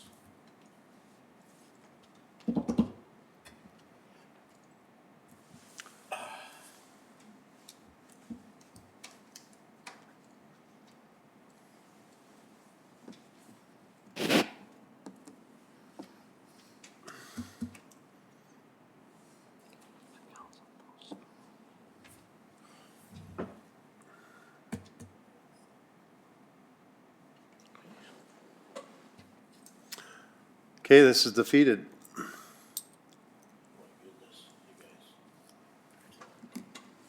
Okay, who's next? Deputy, your mic on or just on for, Just on, just in case I need it. okay? That was the. Oh.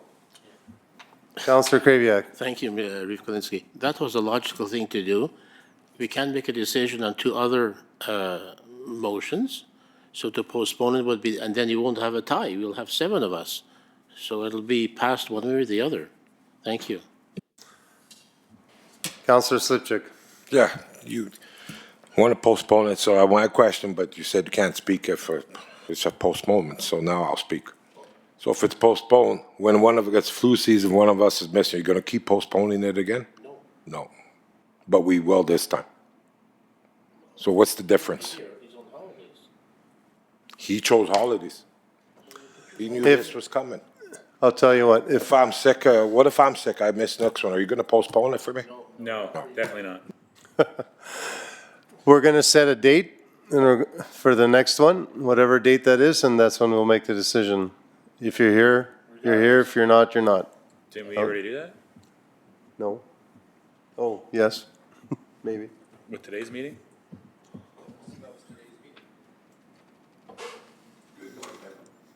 Yep, sorry, I gotta turn you on. The good Lord didn't promise tomorrow to nobody. No, So we sure that's didn't. not this for sure. Well, we can have another motion, whatever you guys want.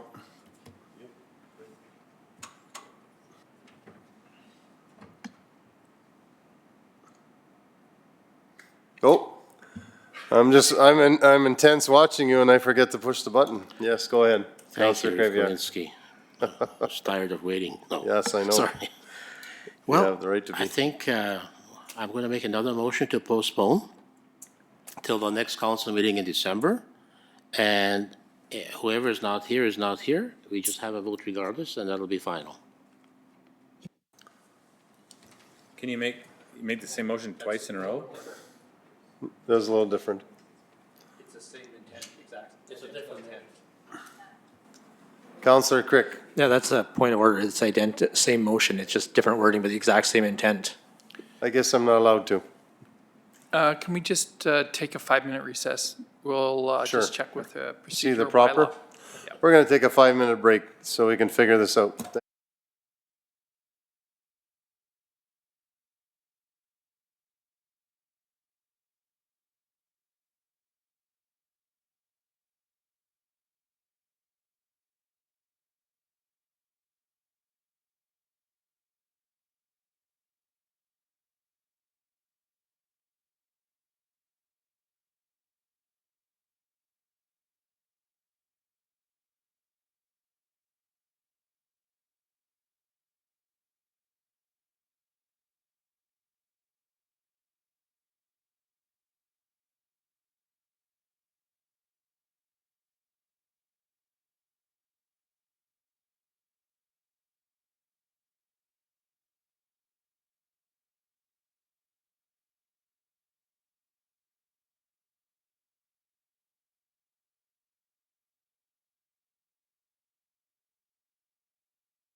Welcome back.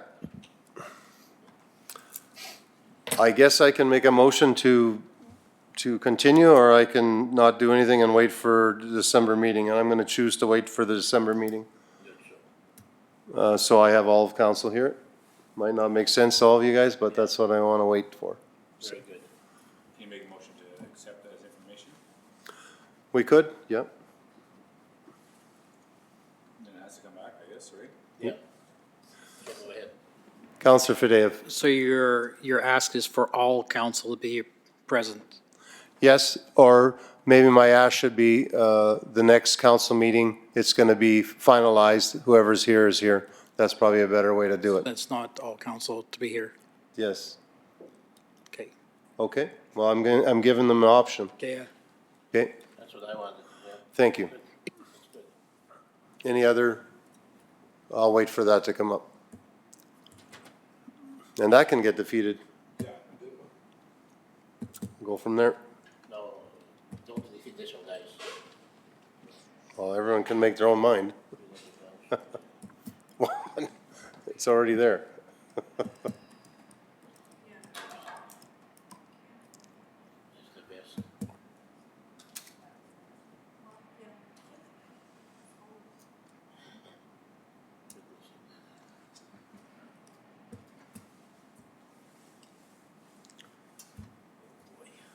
Can, Okay, thank you. Moved Excuse by- me? Oh, go ahead, thank you. may I add one other thing that accepts for, as information and directs administration to bring it back at the following council meeting?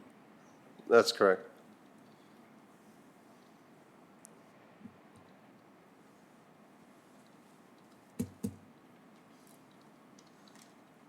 Never had such a word before like this.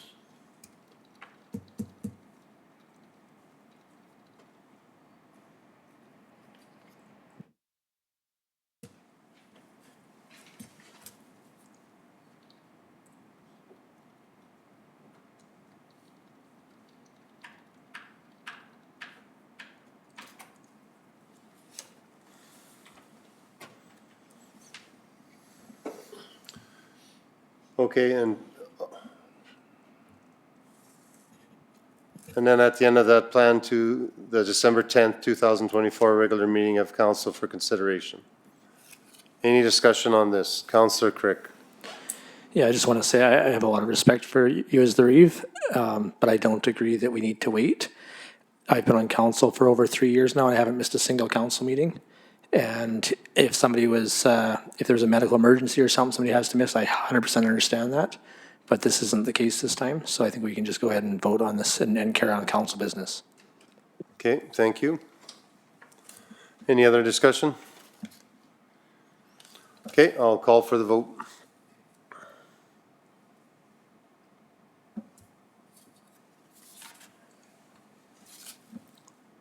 Okay, defeated.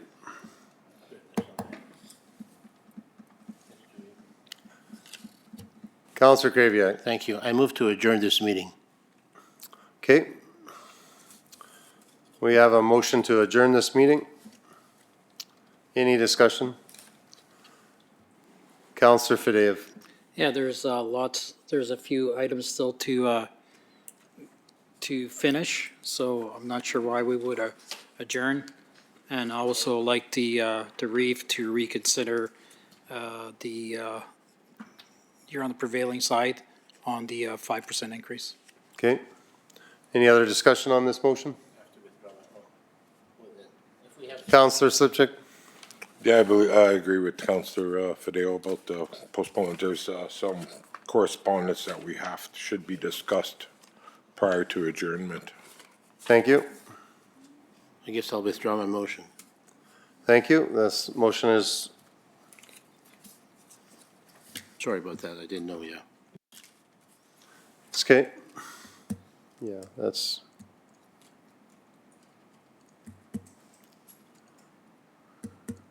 Yeah, this is, you're putting me in a predicament now.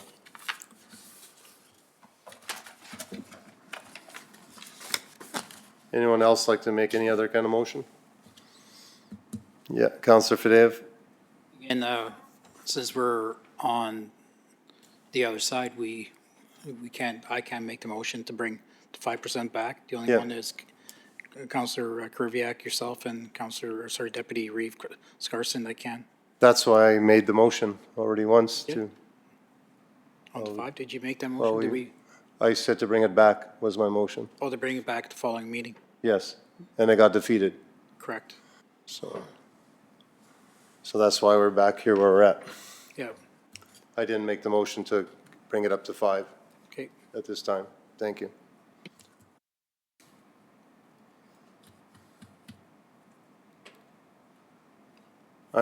Go ahead. No? What's that?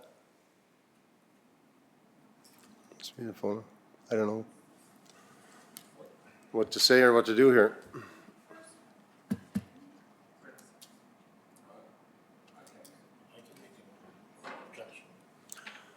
No, you never press no button. Your green light's on top of your thing, and he thought you pushed the button. This is a. Darcy, make a motion for 1.93.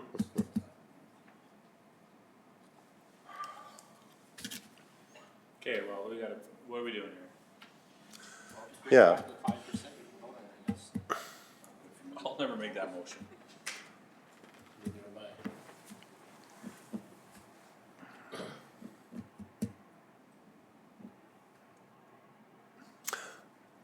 I'll make a motion to go to 4% tax increase.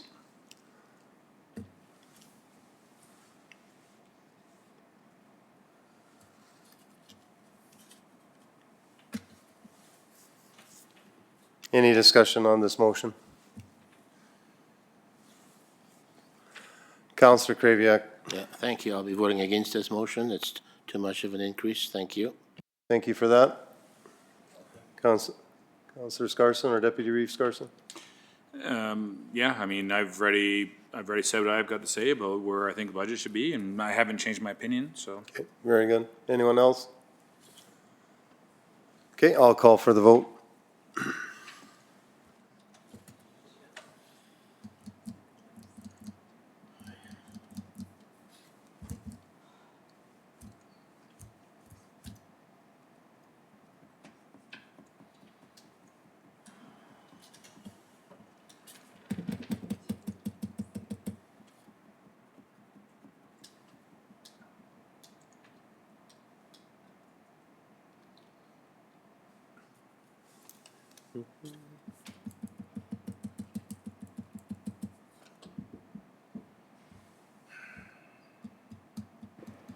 Through the Reeve?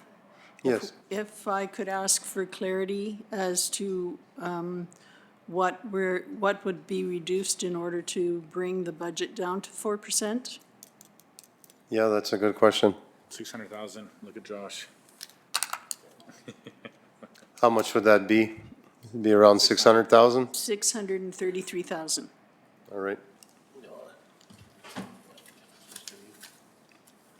Yes, Councillor Kraviak. Yeah, I think all you have to do, Ms. Walker, is just to add some things that was removed by Deputy Reeve, and then we're at 4%. Well, she wants clarity. Through the Reeve, it's not for me to say which ones I would be Cut. adjusting. Right. It's a council decision. Yes.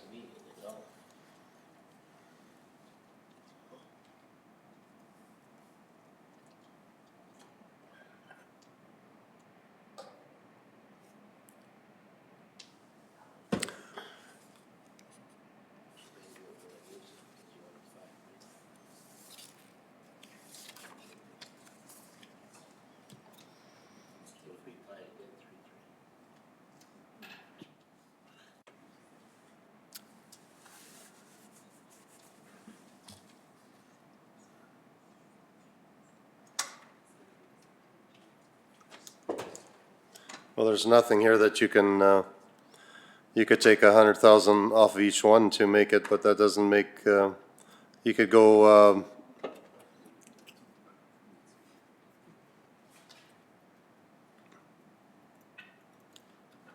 You could take 100,000 off of the ski lift, 100,000 off of airport funding, and then capital road improvements, you could take 2 million off, and then 1 million off of trail, and that would give you roughly 600,000. But you, like everyone talked, you can take it wherever you want to take it off. It's just, it's the number, it's the percentage, not the, where it's coming off of, really.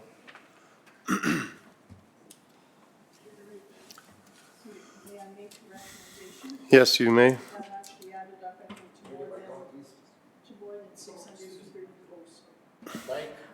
Sorry. I believe that what you suggested actually adds up to more than 633,000. So we're looking for 1% at the moment. So if I take $100,000 off of ski lift, $100,000 off of airport, $100,000 off of trail, and the remainder from capital road improvements. Was 3 That million? would be $333,000. Yep. That comes to 1%. Isn't that what I said? No? I didn't? There, I heard $1 million being referenced there. What's that? For two of them, you said Oh, millions, yep. 100,000. Yep, sorry about that. Yeah, okay.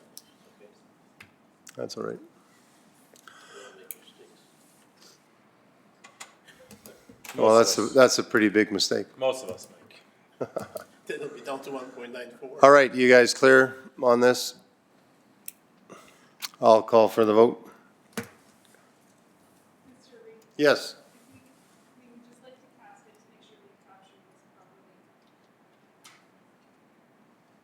It's the maximum, yeah. That's good. Maximum 30. So that's good. Maximum. It's,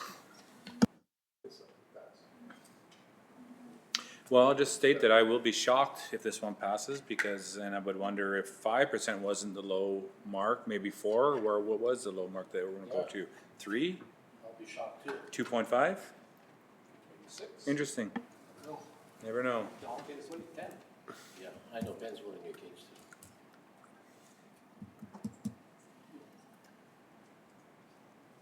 Oh, boy.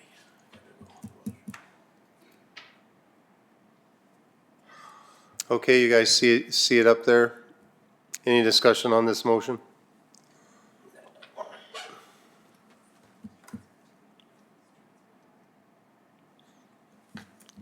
Counselor Slipchuk. I just want to make a comment that we did a tour there last, again, I say with Glendon there, Arena, and they have a lot of. I can't hear a word you're saying. We did a tour at the Glendon Arena. They have a lot of ask there, repair to do for the 2026 Winter Games. Hopefully get it done next summer. Sounds like they want to start on it. So I don't know where we're going to get that money from, or even are we going to even just throw that away and not worry about helping them? Are you adding that to the budget now? No, but we're taking away money all the time and don't want to even do an increase where you won't even have room to take money. Because we can definitely revisit the whole budget, because there's probably lots of items that we could be funding that we aren't.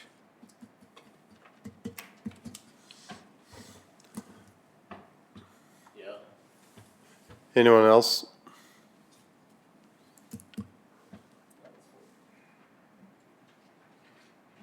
Okay, I'll call for the vote.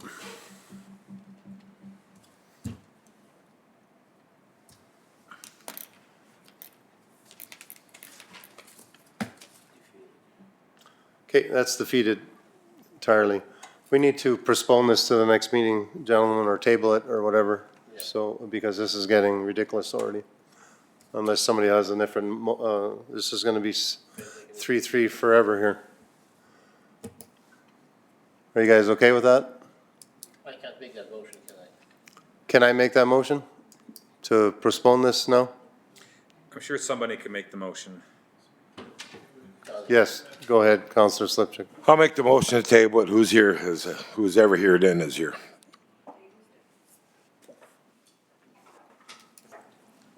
Okay, they'll have to write that up. Table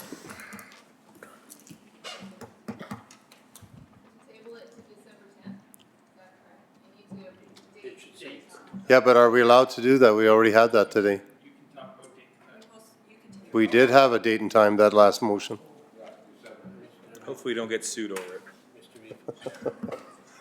Yeah, one sec. Yeah, Matt, Because last motion was to postpone, you can make the motion to table. But you need the date in there. Table to, okay. To December 10th? I'll table to. oh, I'm sorry, Donnie. Okay, I'll go ahead. table to December 10th, next council meeting, correct? Thank you. All those, I'll call for the vote. Oh, I had a good comment too.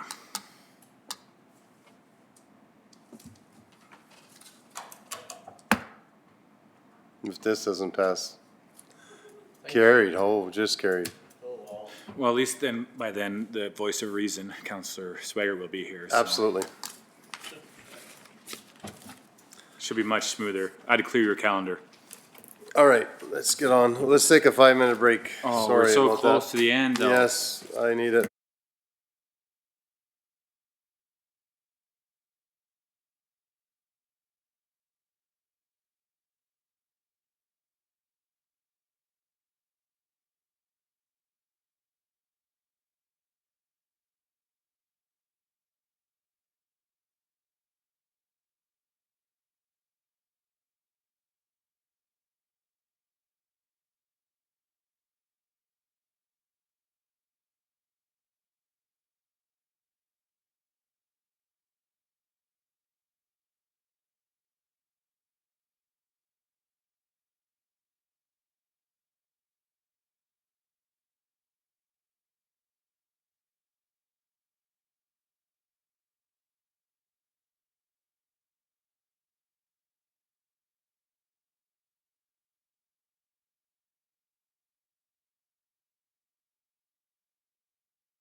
Welcome back. We're going to correspondence and information.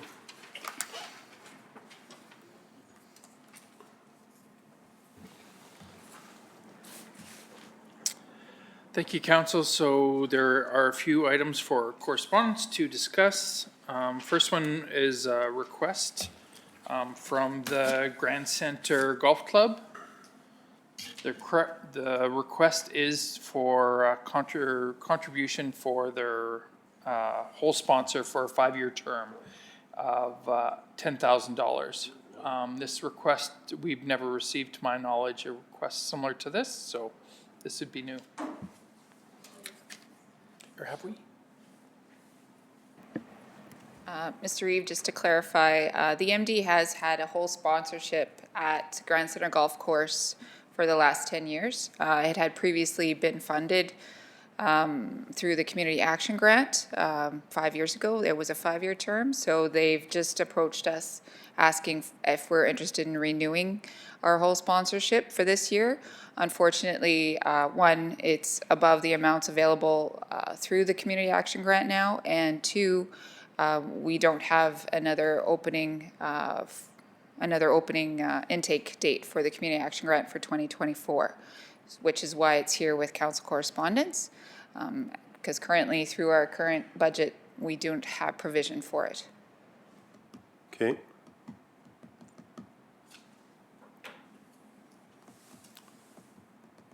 Councillor Fadeev. That's something we could fit into next year's budget? Through the Reeve, that is definitely a possibility. Because then it will be open, this year's intake is closed, but they would possibly qualify for next year for that, correct? Through the Reeve, yes, we could direct them to instead wait for the March 15th intake for the Community Action Grant to apply through that for the $5,000. What is I can't remember, is it a $10,000? 10,000 for So- 5 years. So it is over and above the Action Grant value for sponsorship and events. Correct. Councillor Slipchuk. What was the previous 5 years? Well, how much did we give for that one? Previously, I believe it was only 5,000 through the Action Grant, but it was a shorter term. It was before my time in grants, these grants. I think it was a 2 or 3 year term on a wooden plaque. Now they're going to granite instead. This way it'll last longer and all that stuff, so, from what I read. Mr. Wanler did state that it is getting fully replaced and upgraded. They're upgrading all of their signs. Yeah. So it is going to be a whole rehaul of the signs that are there.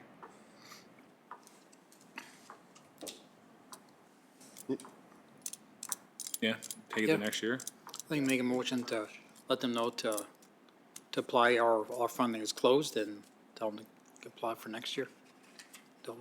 Okay. Okay, thank you for that.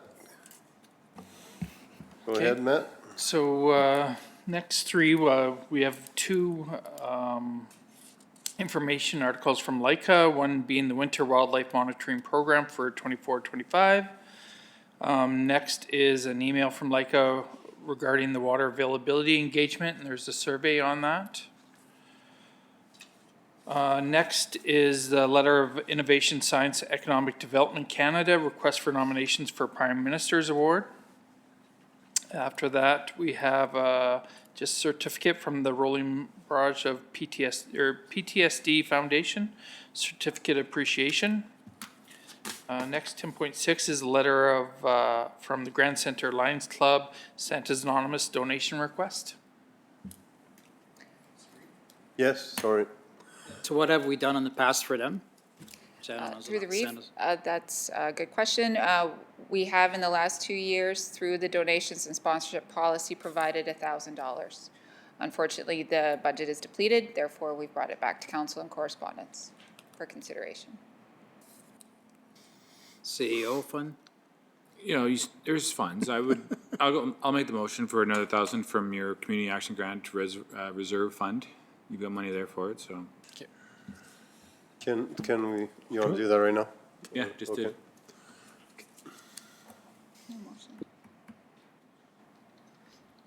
Sorry, Councillor Slipchuk, I kind of cut you off there. Okay. I didn't see it.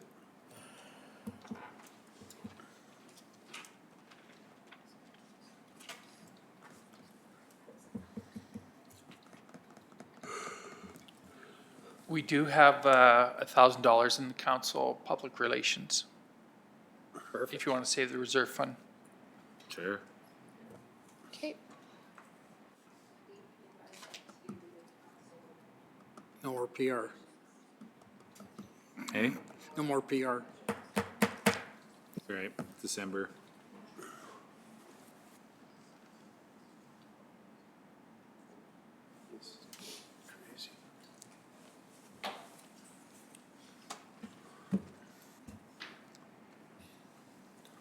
All right, thank you, Deputy Reeve Scarson. That council approves donating $1,000 to the Grand Center Lions Club for Santa's Anonymous to be funded from Council Public Relations 2024 operating budget.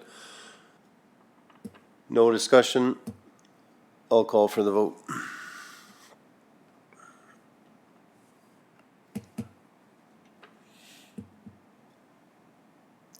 That's carried. Sorry, Councillor Sipchick, I cut you off before. Go ahead. That's good. I want to ask about letter, 10.4, letter from Innovation Science.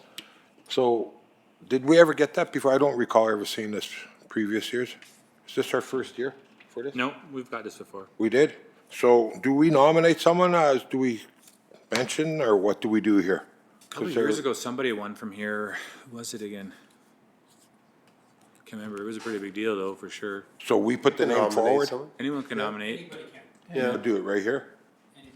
Yeah. Well, there's a thing there. It says you can email. Yeah, but the staff does it. Website? The staff nominates them, like we can get the staff to do this for us if we put a name forward, or what? Or you can just go there. Okay. Okay. All right, thank you. It probably has to pass the winners, but there was definitely some people from here that won it at least 3 or 4 years ago, maybe now. Somewhere around there, but yeah.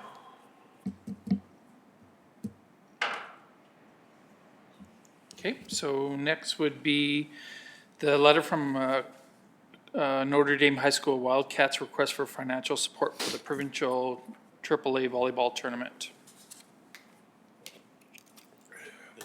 Yeah, I'd like to speak on this one too. This is one that, this is really, this is kind of one of my beefs with this program because it's always kind of made out for the beginning of the year.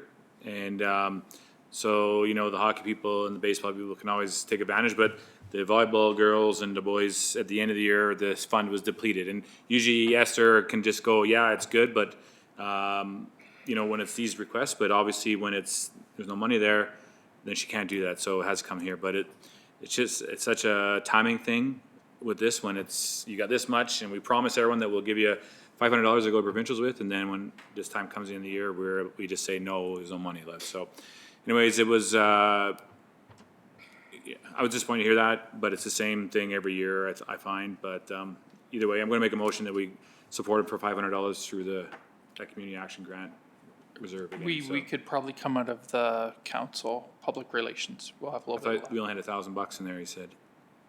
It, Regardless, wherever you, yeah, it'll be tight, but.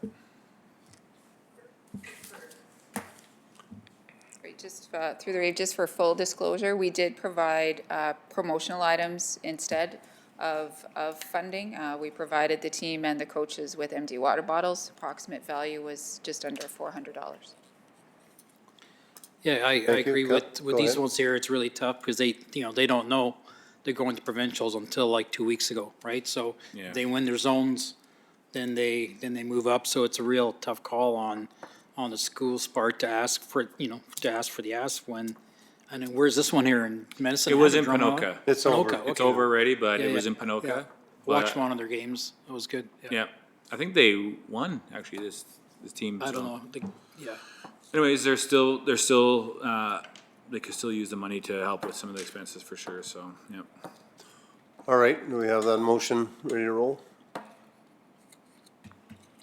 I'm a big hockey guy for sure, but I know Esther can vouch that every time the hockey team asks, they get it, right? Because it's always the beginning of the year and it's always fully funded and, It is unfortunate. This is the first year where our budget has been depleted. yeah, So timing is everything this year, unfortunately. so. Okay, thank you, Deputy Reeves Carson, for making this motion. The council approves donating of $500 to the Cold Notre Dame High School Wildcats to be funded from the Council Public Relations 2024 operating budget. Go Wildcats. Any discussion? Counselor? No. Okay. I'll call for the vote.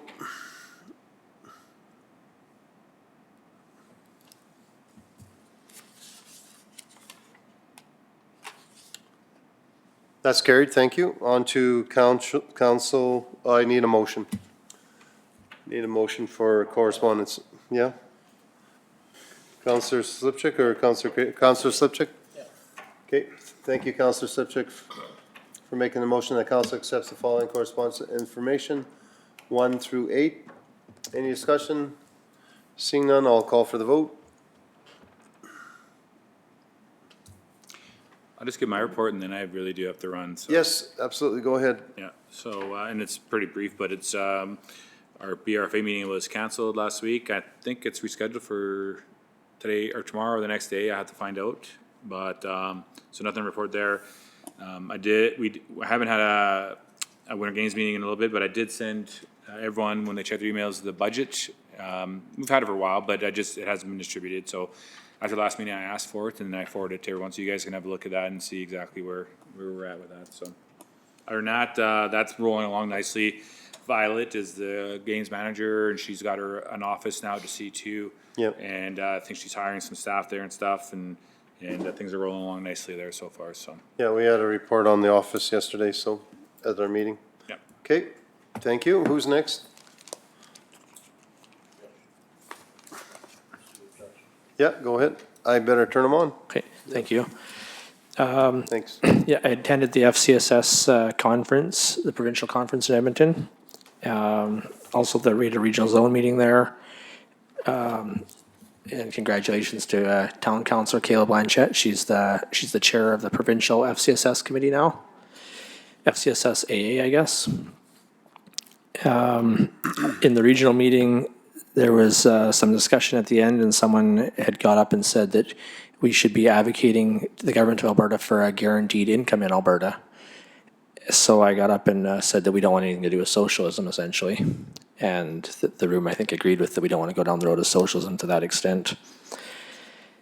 Also toured the Glendon Arena, and then I went on Councillor Kriviak's behalf to a Chamber of Commerce board meeting in Bonnyville, and did such a great job that they appointed me as the rep for the rest of the year, so thank you for that. Next. Good job. Oh, gotta turn you back on. Yeah. Sorry, I got too caught up telling a story there. I guess I mentioned it earlier though, but I did want to recap as well about the Chamber of Commerce they're actively working with local businesses in the area. And if there is any businesses that want to get in on subcontracts with the work on the base, there's security clearances involved. So they're working with businesses to get them those clearances ahead of time so that the local contractors can get the work in the area. Thanks. Thank you. Who's next? Me, thank you, Mr. Reeve. Okay, just press your button there. Oh, you're on. Good. I also went to the FCSAA convention. I also want to congratulate Kayla Blanchette on being elected president of the FCSSAA. Went to a few sessions. One, Dan Haney gave a session, a very excellent session on PTSD, and had many teary-eyed people in the room, and he's been getting calls days after his speech there. We had a tour of Glendon Arena, looked at the renos required to host the Winter Games, had a lodge meeting. There are no vacancies at the Cold Lake and Bonnie Lodge, which is really great. Things are going well, and just an interest for note, we paid $136,000 in the carbon tax, so. FCSS, nothing to report, business as usual. We had an industry meeting. They were saying that the steady work for the next 2 years at least. Went through some, asked them to make some road use agreements because they expired at the end of the year. Reeve Kalinsky brought up possible funding for the airport, so they'll look into that, and also looked at road construction standards. Yesterday, I went to GNF, Greater North Foundation in Athabasca, and I'm on the vote and dealing with their lodgers there. Things are going well. They're going through budgets again, maintenance plan, and they're planning for a needs assessment as well. So that's all from me. Thank you. Thank you. One more thing, I'm sorry. There's going to be, I wasn't here last council meeting, where there's an Ag Service Board convention in Edmonton, January 20th to 22nd. I know some of you like to go. January 20th to 22nd at the Delta South Conference Center. Delta South Conference Center. Thank you. You're welcome. Councillor Fideev. Yeah, thanks. I missed the FCSAA. I knew you guys were going to be there, so we went to the Ronald McDonald House Gala. That was fantastic. It's good to see the support there. I can honestly say that on the auction end of it, our area definitely kicks butt over the big city slickers there. I think we do a way better job with our fundraising, and it was great. It's great to meet a lot of good families there, and here's some incredible stories. Glendon Arena, we got a chance to tour that. Yeah, it's in dire need, so we'll see what their request comes in at. And library, we went over our level of service, and just a reminder that library is more than just books. So they have rental for snowshoes and things like that as well, and they'll help you with your resume. And so it's it's a great. Thank great you. report. Okay, thank you. Councillor Slipchuk. Yeah, very well. You guys covered everything. The Ronald McDonald thing, event was really good. It was nice to see more council that came, and see what they do and all that. As well as the Lodge, Bonnie Lodge meeting, no vacancy, so Councilor Crevier covered that. Lara board meeting I attended on November 18th. The staff there is doing an amazing job. They're creating all these workshops and that, so pay attention to your mailboxes there. They send little flyers out, but with the strike, I guess you might not get them. So check into the MD website. It'll all be there and on Lara. And, the industry liaison meeting we had last Friday. There was lots of newer companies there as well. They're drilling in the area. We discussed about water wells, because with all the new wells, to ensure safety of our water wells, and they told us how they go below the aquifers and do a good cement job. They are aware of that and keep it, and that people can, if there is concerns, they can reach out to the oil companies, get their water wells tested. As well, we told them that we postponed the terminal. There was some disappointment there, and some ask from Cenovus if we'd look into something with the restroom situation there, because I've driven by there last week there when the planes crews were coming in, and you got people sitting there, their trucks just waiting for the plane, and there's no facility for them to really use. I think that's always been a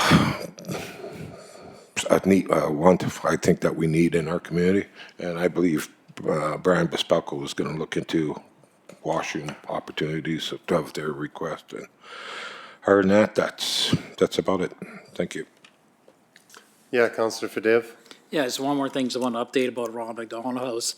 So they're going to double their housing in Edmonton, and also they're doing a new house in Calgary. So their new house in Edmonton is right next door to the Stollery, within a block away from there, so easily accessible. So I just wanted to kind of mention that. Thank you. Yeah. Just to add to your industry thing there, Donnie. I think there was a little interest, like the airport is important, and we didn't pass the budget yet, so maybe there's opportunity there for you to maybe add something to the budget. Because it seemed like it was a pretty big, I don't know if they really, I think maybe someone might partner with us if we had some money to go ahead, but not 100% sure, but it's just something that we might be able to discuss next week or 2 weeks from now.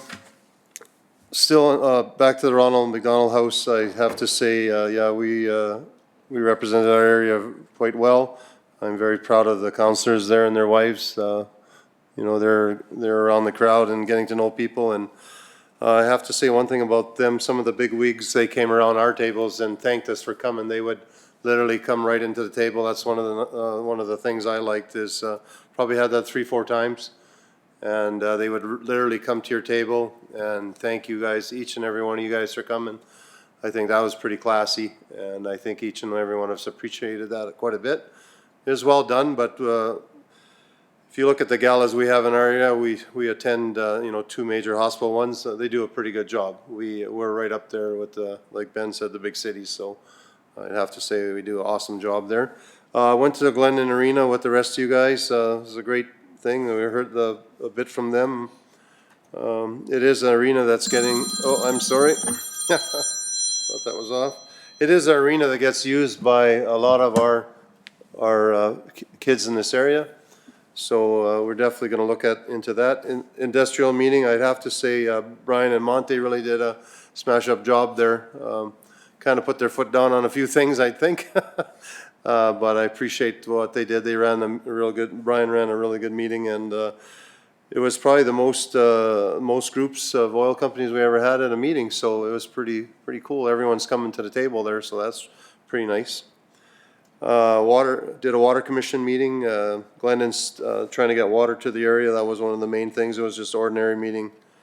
Other than that, went to the 1A Girls Provincial Championships opening ceremonies. It was held here at the, I'd like to say it's the French school. The École de Black, or I can't say that last word ever properly, but it was really well done. It was really great opening ceremonies. All the speeches were really well done. I think I don't know who won that tournament, but there's a lot of teams. There's 12 teams from around Alberta. And then went to see a Covenant Health presentation in the hospital basement. Matt and myself attended, got a lot of good information from that meeting. They were talking parking lot here today. That is their bottom dweller, so that's the last thing. But we all look at the parking lot first because it is you could park probably 25 more cars there if you actually had a proper parking lot there instead of all those. And then yesterday we went and seen a bunch of ministers for rural crime in our area. I don't know how much we learned, but they are pushing that $30,000 per community again, and a few people applied for it, but there was a lot of people that said we don't need $30,000 to do a study here for each. You know, there's like 7-8 of us there, times 30,000 is like you got to be up to 300,000 doing studies in an area. We're one of the highest crime areas in all of Alberta. There's a lot of good information. They're working on it. They're trying. We had 5 ministers there at once. Pretty well. We had 4 and 1 on the screen. That was pretty impressive. Have to shout out to Mr. Scott Sear for getting that all lined up. They're listening. They're trying. It never comes fast enough with crime in our area. But we said both mayors of the city of Cold Lake and the town of Bonnyville spoke very well. They documented a bunch of stuff that's happening in our area. Nobody could argue with them on their points. Never quite got to me. I had a few things to say, and maybe it was best that it never, because I was kind of boiling at the end of it. There's a few things I didn't agree with some of the things that were said. So, but it was great to see that there's that many ministers there that they care. They have to care. They wouldn't be there. They're in busy schedules. These gentlemen, right before Christmas here. So it was pretty impressive to see. Any other questions or comments? Yes, Councillor Slipchuk. Yeah, I got one other ask about our industry liaison meetings. If it would be maybe a good thing to have our economic development officer join these meetings with us and listen to what's going on with the industry and that, like we do. And also, I want to take how the Reeve asked to mention to them about the C2 CAT scan or the machine there at the hospital looking at, and they seemed very positive towards it. So you know, these industries, they help our communities a lot besides, and pay tax, so just let everybody know. Yeah, they definitely seem very, very positive to that. But it's $4 to $5 million ask for the area. It's not just a CT scan, it is a CT scan, but it's a special. Do you remember what they said about that, Matt? Like what it also included? I believe they said it was like a low frequency where they could do additional tests, different from the one in Cold Lake. Yes. There is one in Cold Lake, but this had a lot more options to it. That would Okay, yeah. help the community. And they're rebuilding the emerge, and then like there's a wing that comes kind of where where you do your X-rays, and then the wing goes this way to emergency. Well, if you go, there's kind of a wing in there. They would make that into a CT scan area eventually. That's their plan, but it's a lot of ask. It's a big amount of money, but this area is a giving area, so you never know what might happen in this area. So, pretty cool. All right, thank you, gentlemen, for your reports. That was well done. We just need a motion to adjourn. Yes, thank you, Councillor Kraviak. All those in favor? Carried. Thank you. Yep, no, thank you.